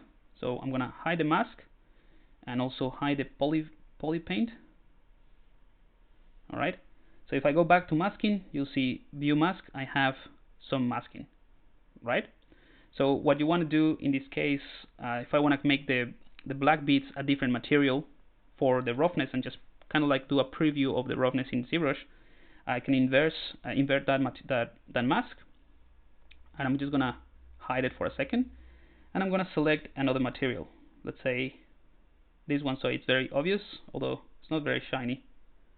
Let's do plastic yellow, and then I'm gonna go to material, and I'm gonna fill object. Right. So what happened there is ZBrush, in order to visualize it turned the poly paint back on, and it just assigned this material to the black areas. Now it's very harsh because the materials are not painted in ZBrush the same way that poly paint does. So in other words, materials are attached to the polygon itself, whereas poly paint is, hopefully this makes sense. So material is applied to the polygon itself, whereas poly paint is done to the points or to the vertex. So that's why the line here is very harsh, because ZBrush can only paint polygons. So if I get closer, you'll see it's like the entire polygon that is painted with color, not just the points. However, let's go ahead and fill the object with a white color. So just to get rid of this black that we did here. Fill object. Hang on, I think I have the mask still on. So I'm going to clear the mask. Fill everything with white color, so no material. Right, so I have two different materials going on at the moment. And if I do a render, I have the filters on. Hang on. Alright, I'm going to turn all this off because I'm going to show you later these. Hopefully we have time. Right, so if I do a quick render, this is what we get. Two different materials. That's not giving you much of a reference in terms of the roughness, right? But something that you can do is, this is a really cool trick. Go to the render properties, and then you have a little slider here called materials blend radius. So the higher that you put this number, the slightly longer that it's gonna take to render, but you'll be able to blend this material with the other one. So I put it to something like 20, so that is obvious. Get a bit closer, and pay attention to what's gonna happen around the border. This is a render time. So ZBrush is gonna attempt to blend the two materials a little bit softer. It's just gonna take longer, and hopefully it's not gonna crash. See, so it just blurred it a little bit. So you have that ability, and hopefully you can see it here, that the roughness of this part of this wrinkle is a bit more shiny than this, just because of the difference of material. I should have used a more specular material, but that is kind of like you can do the roughness. So you paint in poly paint black and white, and then if you want to test it in ZBrush, you do this process, just a little bit more cumbersome. But at the end of the day, all you need is just a black and white image in whatever software you use to drive the roughness. So you can paint in poly paint with black and white. All right. Let's redo. Go back to 1. I'm gonna fill the entire object with my matcap. All right. Select the brush that we created, and let's go back to what we were talking about. Hopefully that answers your question.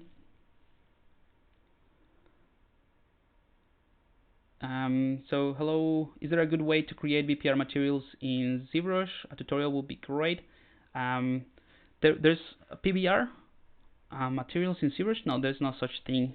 Like physically based rendering in ZBrush is not a thing.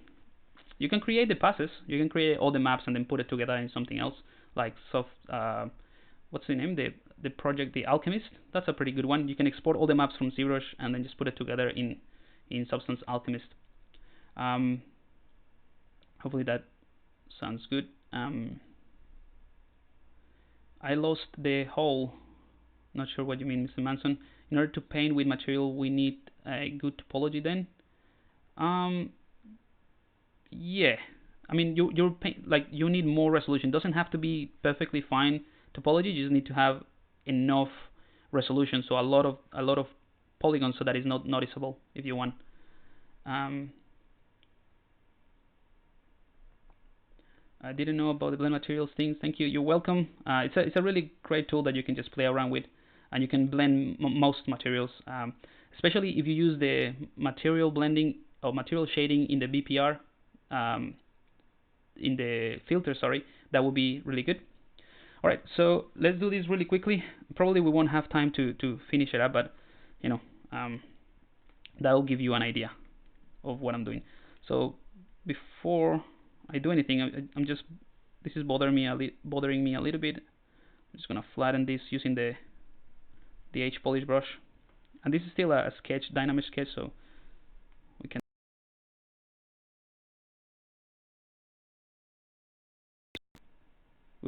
All right, I thought I lost it. So just polish brush. Maybe the H polish would be faster, and then smooth brush. Cool. So I want to use the smooth brush as well here. Probably I'm gonna select. I have the smooth strong here as well,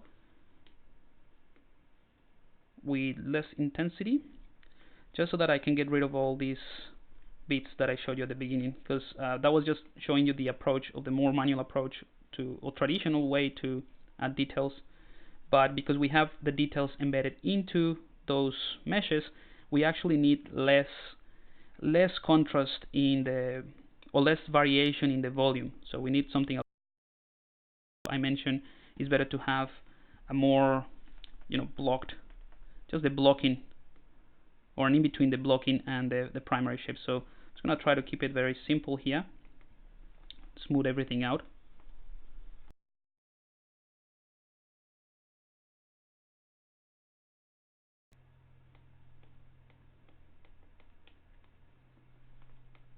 Okay. All right.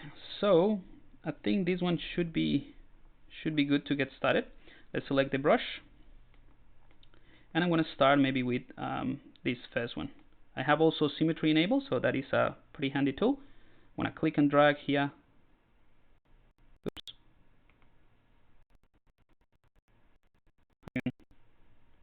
So I have 1 million polygons. This shouldn't be a problem. I don't know why it's making it. Why is it making it so slow? It shouldn't be a problem, but let's go ahead and optimize this guy a little bit. So we can go to the Decimation Master, pre-process current. It's going to take a little bit longer than what we did before. One question for the future, or maybe you did it before. Is there a chance to show some cool Bpr settings? Default are less than ideal. Took me a long time to figure out how to render smooth shadows, AO, and so on. And I'm sure you know some magic there. Yeah, I'll show you something. Yeah, I'll show you something. Let me just, I don't think we will be able to finish anything today. This is just more about techniques and workflows, I guess. So decimate current. It's gonna decimate it to 20% or something like that. All right, so now we have 200,000, same volume.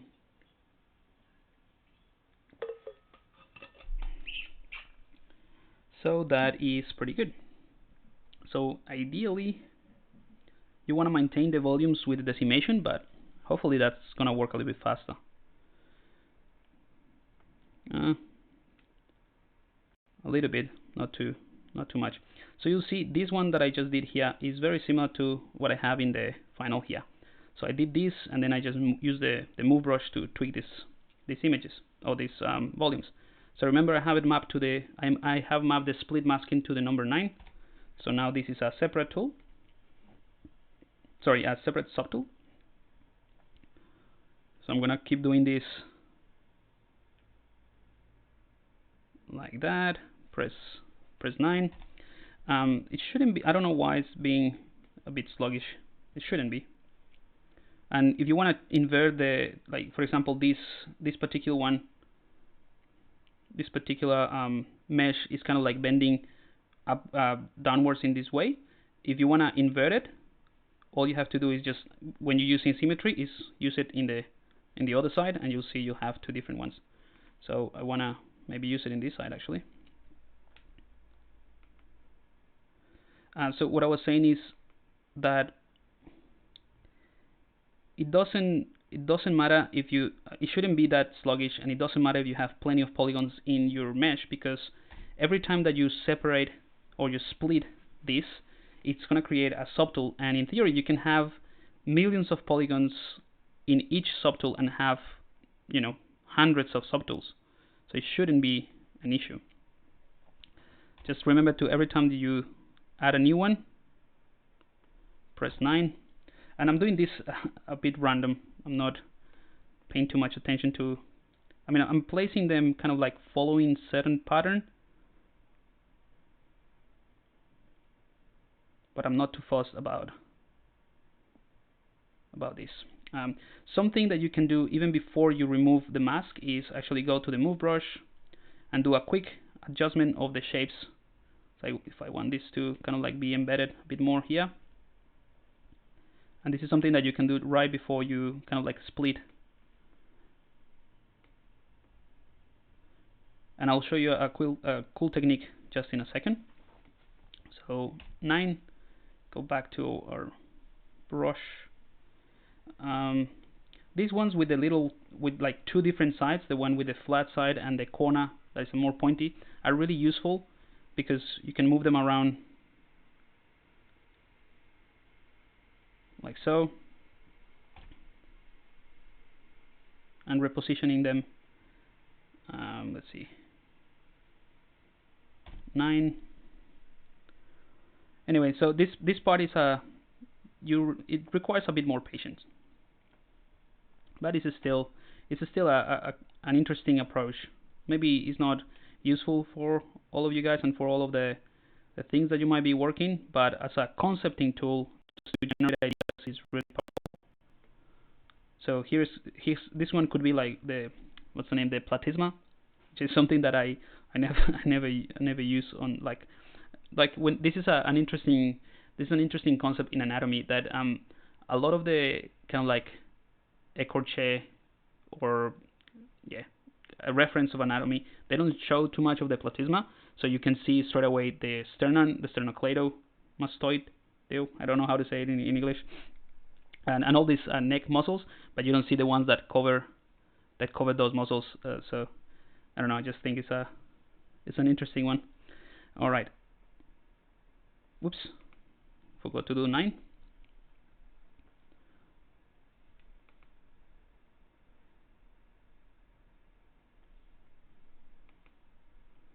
I'm just trying to find something here. 9. All right, I'm not going to cover everything because obviously we will be here for a while. So if you put it right in the middle, this one right here, it's going to use only one, so you don't have to put two, and that is going to break the symmetry. So this is another another tip that I can give you. I like to play with symmetry most of the time, but just keep my center line without details, for example, and then get rid of symmetry and then add asymmetrical details right in the middle, and that is basically that's going to break the illusion that is symmetrical. So that is a really helpful thing. So all of these details are symmetrical, but then when you get closer to the middle line, they're not. Hopefully you find 9 to separate it. Hopefully you find this technique interesting or somehow useful.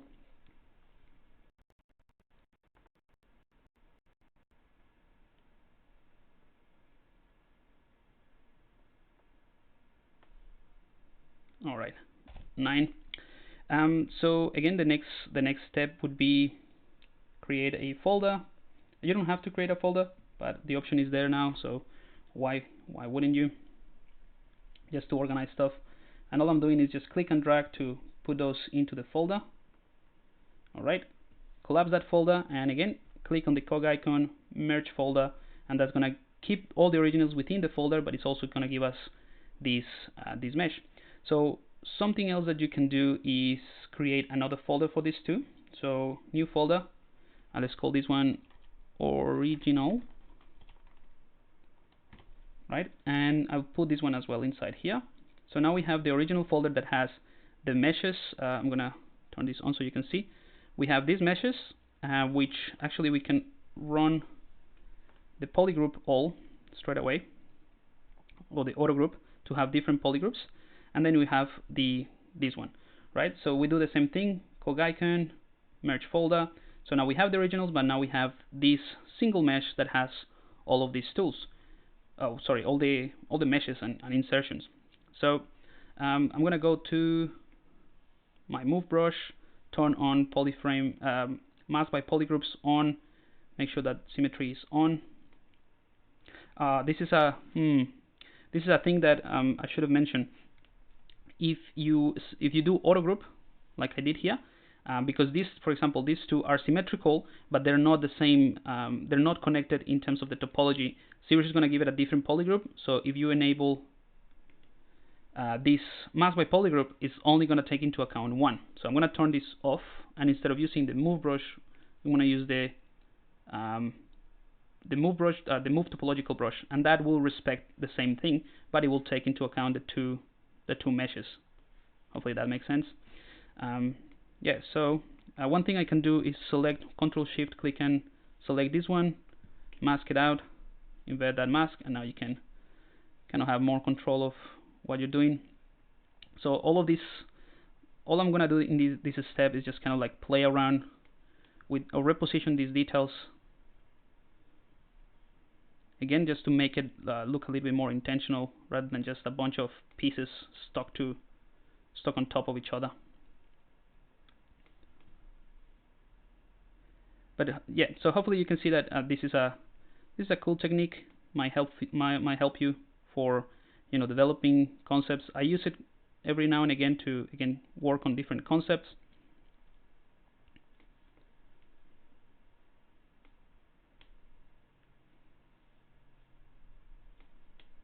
But yeah, it's once you get to the stage, it becomes again a very therapeutical, very manual process.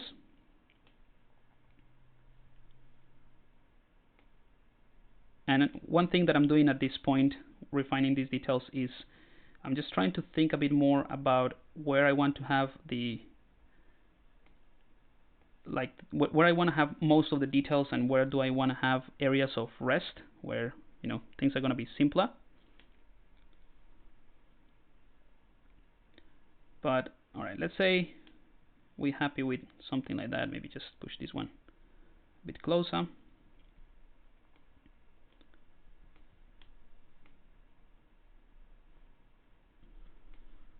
Right, so let's say that we're happy with something like that. Another technique that you can use is, and this is to answer some of one of you guys' question about Sculptors Pro and how I will use it.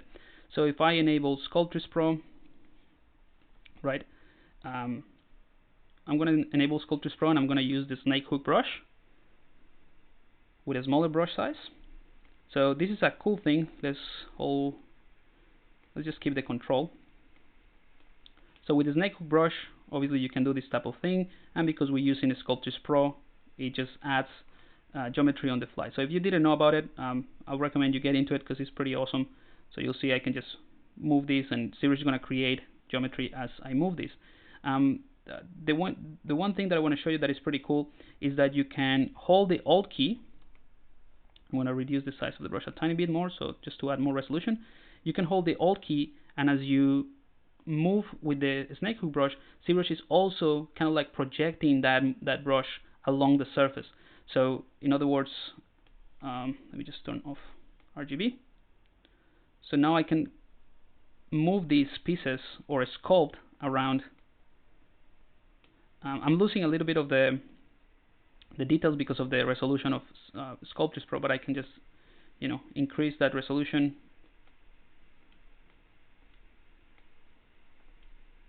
It's not doing it now. There we go.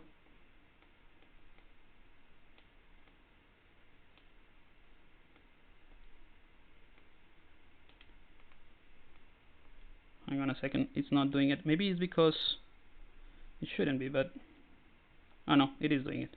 Alright, so yeah, it's if you press, you have to press Alt after you click, right? So you click to start and then Alt, and that would do it.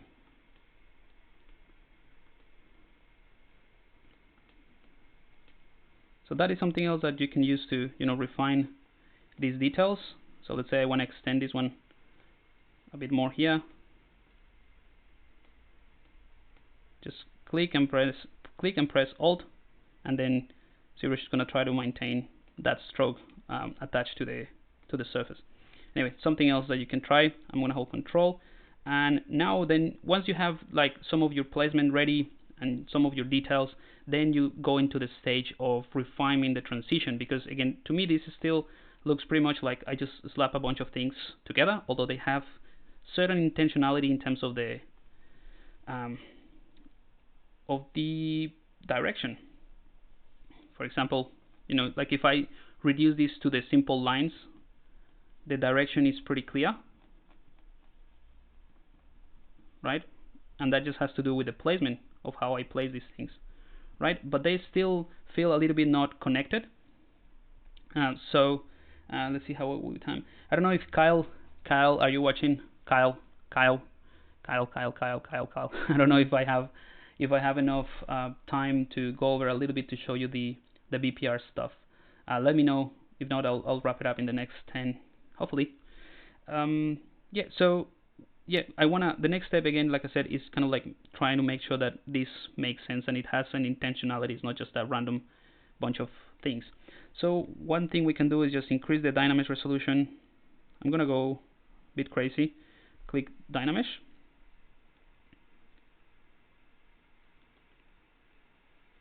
And this is another way that you can use Sculptors Pro once you have this as a single mesh. So now this is part of the same mesh.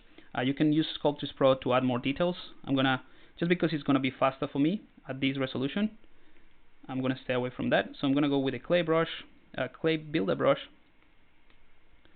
and then just start refining these shapes a little bit. And I don't mind just to go over the details, because at the end of the day, they were not necessarily very intricate details or very well-defined details. So I can just go like that.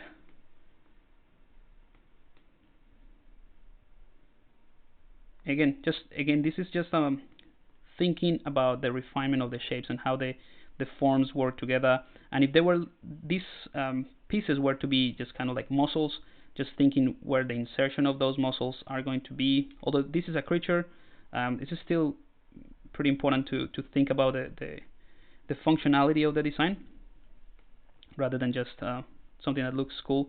I can guarantee you that for the most part, if it works, if it kind of like makes sense in the real world, it will look cool either way. If you find these things that are not symmetrical, I mean, you can do a mirror and weld. We will lose the symmetry here, but it doesn't matter at this point. We can do mirror and weld, and now you have.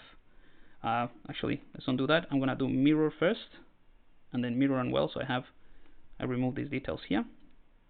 But that is pretty much, guys. This is hopefully this has given you some idea of how to generate this type of more complex startup. I guess that's what I'm trying to say, that this is not necessarily a detailing technique.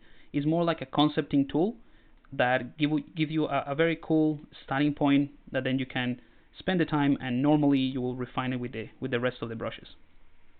So that is pretty much it, and that's what I would go. We'll do this type of thing, right?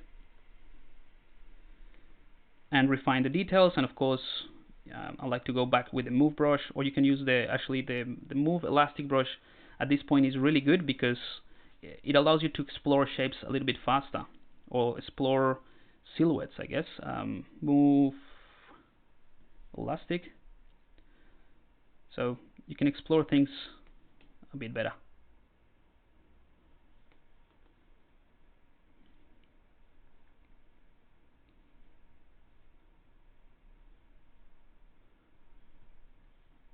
And this is another thing that maybe I should point out at this point, that you're not constrained to that initial shape, and that is kind of like the beauty of designing directly in Zbrush, that you can just change things completely and you shouldn't be afraid of, shouldn't be afraid of change, because it's as tacky as that sound.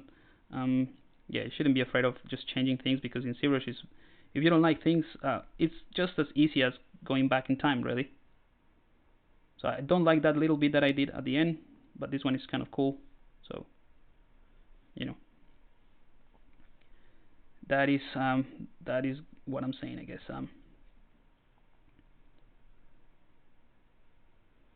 Make this guy a little bit skinnier, and it has too much cranium, too much skull here at the back. And this is just with the move elastic, so it's just faster to find interesting shapes. Then of course you can refine. But that is it, guys. So that should be it. Maybe I'll wrap it up here. Not Kyle, but hey, yeah, no, Kyle, Pixologic Kyle. I just wanted to double check that there was no. Actually, if you guys can check, I'm sure it will be fine. If you check the schedule, someone give do me a favor and just check the Zbrush Live schedule and see if there is someone else after me, right after me. If there is like a 2-hour gap, I can just do 15 more minutes and show you the Bpr, Bpr stuff. If not, we'll have to wrap it up here. Cool. Actually, I'm sure it'll be fine. I'm just gonna be 10 minutes anyway, or 5 minutes, showing you the Bpr. But this is kind of like the technique. Hopefully you find it interesting. It's rather different. It's a series of steps, but once you have kind of like your library and you have a few brushes that you can use for this thing, you can just run with it. So right, the Bpr. If I go to my, let's use the other one because it's more detailed already. So this guy is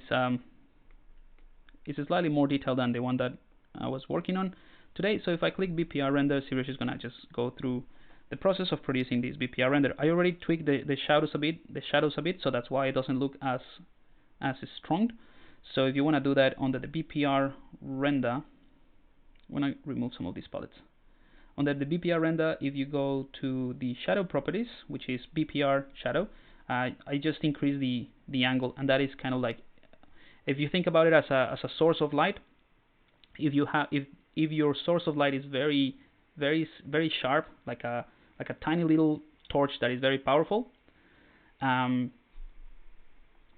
shadows are going to be very sharp. So if you increase the angle, it's kind of like taking that little sharp source of light and increasing the angle, making it more like a soft box, or the larger the angle, the more softer the shadows are going to be, or the softer the shadows are going to be. So that's what I tweaked here. That's the only different thing. But with Bpr, we can have some fun. I'm not going to have enough time to just show you everything, but I'll show you what I did. I lost them, Bpr filters. So with the Bpr filters, I'll show you a few of them. I have 9 filters that I enabled to get the look, that reddish look. So the first one is just a modifier, a material shading. So this is a cool filter. You can select it here at the bottom, material shading, and that is basically you can override anything. So I'll show you here with this one. Material shading, filter, material shading, and I'm going to put that to 100. And here under the texture, on this little slot here, you can click and add any material that you want. So I'm going to select gold. I explained this in the previous stream, so you can go back and watch. It was episode 12, I think. So I explained this in more detail, but you can just tweak this any way you want to, and you can override the entire color with the material and so on. So that is the one that I use here. Then I used a second one that is a fade. So this is the one that is using. This one is using the depth. So anytime that you do a Bpr render, by default you also rendering the depth mask or the depth map, and that depth map is helping you achieve this kind of like fading effect, so that it looks like this creature is kind of like in the mist, or there is some atmospheric, some particles in between the camera and the far back of this, or the back of this character, and that is just enabling fade at 100% and just playing with depth. So if I remove depth, you'll see it just fades. It just fades everything. So using the depth allows you to do this type of thing. It's really cool. The third one, I used a sharpen just to sharpen things. This one is not as easy to see. It's just a tiny bit of sharpen to sharpen the details. Then the fourth one, I use an Orton. And this one, you can apply this one. By the way, let me just change the background to black. So do another render there. So I just changed the backgrounds to make it a bit more obvious for you guys. So this fourth one is an Orton at 50%, and I also use a bit of depth just to brighten up the parts that are closer to the camera. The fifth one, I use a bit of displace, and just to add just to play around with the details. So instead of using kind of like a noise pattern or a surface noise with the actual sculpture, I just add a bit of displacement to add a bit of details here. Then I use another material shading just to overlay this guy on top, and I use minus shadow, so it's applying it on the shadows, Fresnel effect. So you can play around with this, but this is basically what this is doing, a bit of greenish. Then the next one is another sharpen to sharpen those details, and the way that you apply these filters, it does matter. It does have an effect in which order you apply them. Then I use, this is the cool one that sort of changes into a more graphic, more graphic-y illustration, and it's just using the Colorized. And all I did, I didn't touch any of these parameters or these settings. I just changed the back color and the front color, so I can completely change this if I want to make it a green, bright green, and then a yellow one. So it's kind of like a gradient map if you think about it, if you're familiar with that. But I like this kind of like reddish bright color, and I'm just gonna make the blue darker. Right, so this is something that sits on top of all the effects that I've added before. And then the final one is just a auto gray, and the auto gray is kind of like an auto levels, just to, you'll see that this one sharpens everything just because it's just adding kind of like levels, crunching the whites and the blacks a little bit. So you can play with the opacity. I have it at 42, but this one will give you a good indication of what it is. Actually, it's not too bad. I'm gonna leave it like that, and maybe at the end, I don't have more, but I could just add another sharpen to sharpen the details, and if you increase the radius, it will be more obvious, just to show you.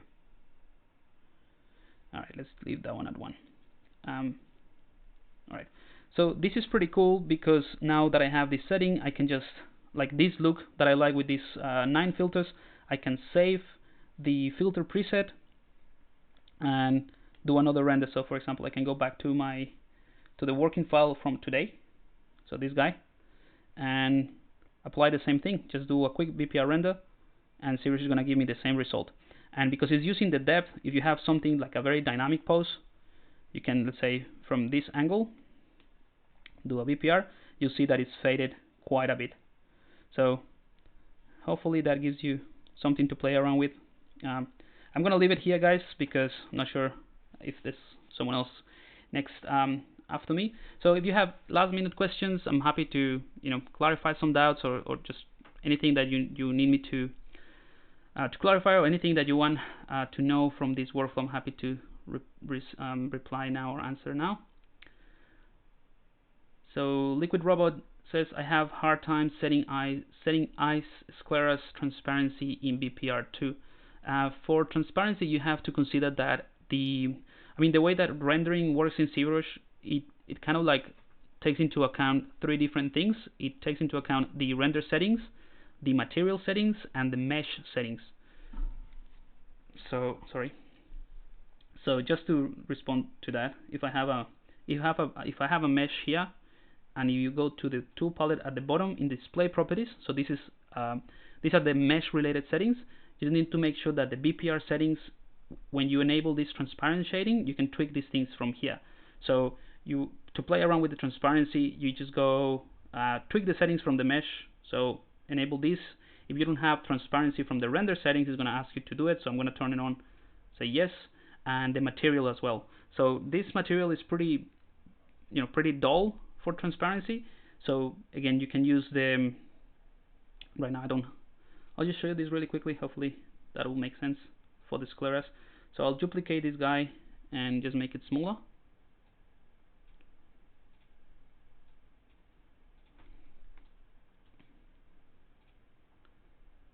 Right, so this is the mesh, the one on the top. Let's say this is the shine of the eye, not the sclera or the cornea. And in the display properties, I have the transparency on. So if I do a Bpr render, I have to remove the filters.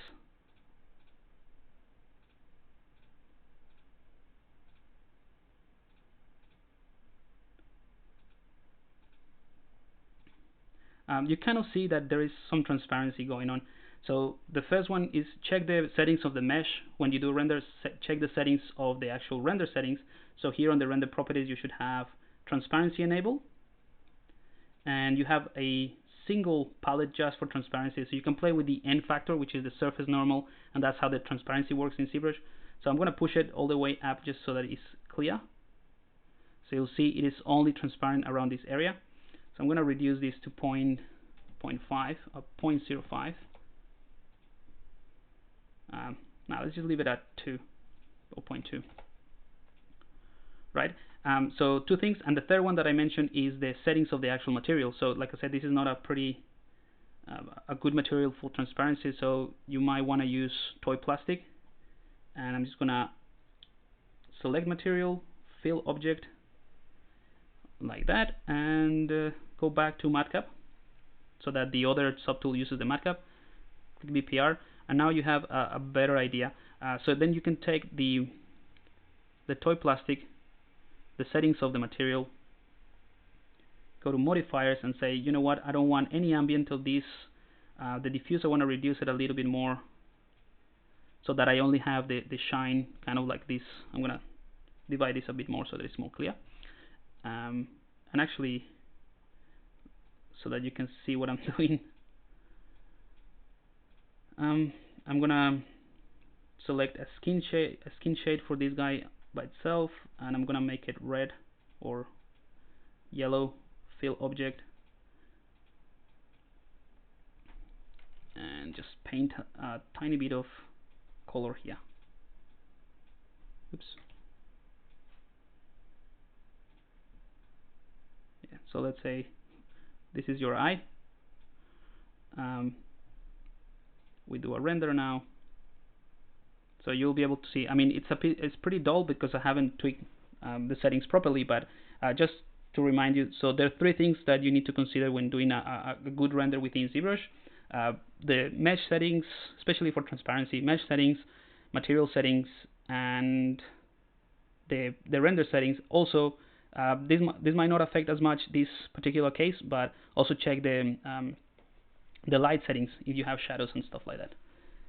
So yeah, let's leave it here, guys. Hopefully you find this useful or somehow informative or entertaining.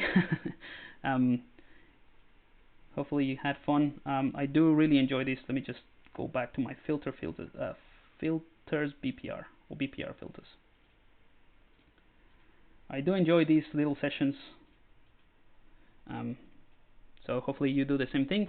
Thank you so much for stopping by. Really appreciate it. If you want to have a look at a more in-depth of the Bpr settings and the Bpr filters, this is what we did in the past, in the previous session last week. So do check that out. That is episode 12, and I think it should be up already. Then also, if you want to check let me just show you. If you want to check the compositing cheat sheet, I'll just share the link again in case you wanna do that. So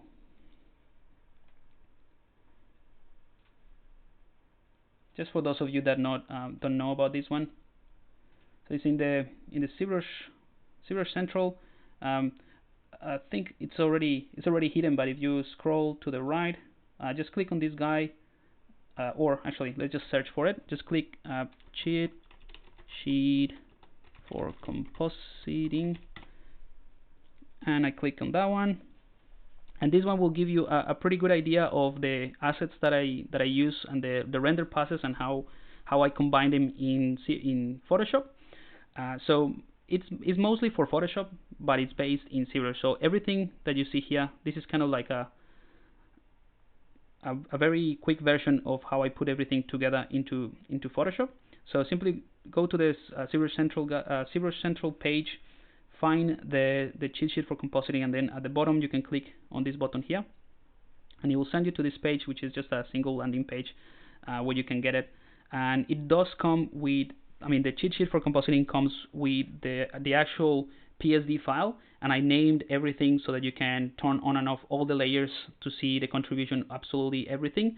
And it also comes with the high resolution render passes that I use for this specific guy, this creature. So you can try to recreate it, and in the process of recreating it and follow those very simple 7 steps, you can just recreate the same look. And so hopefully that's also going to give you an idea of how you can create a polished illustration just from ZBrush. So ZBrush sculpture to polished illustration is really all there is to it. Yeah, and if you want to have more, like an extra set of tips and tricks for compositing and for rendering, I also shared a couple of things in the last stream and in ZBrush Central. So that is pretty much it, guys. Hopefully you found it interesting. Thanks again for stopping by, and I'll see you next week, same time. Yeah, same day, same time. So I'll see you next week. Cheers.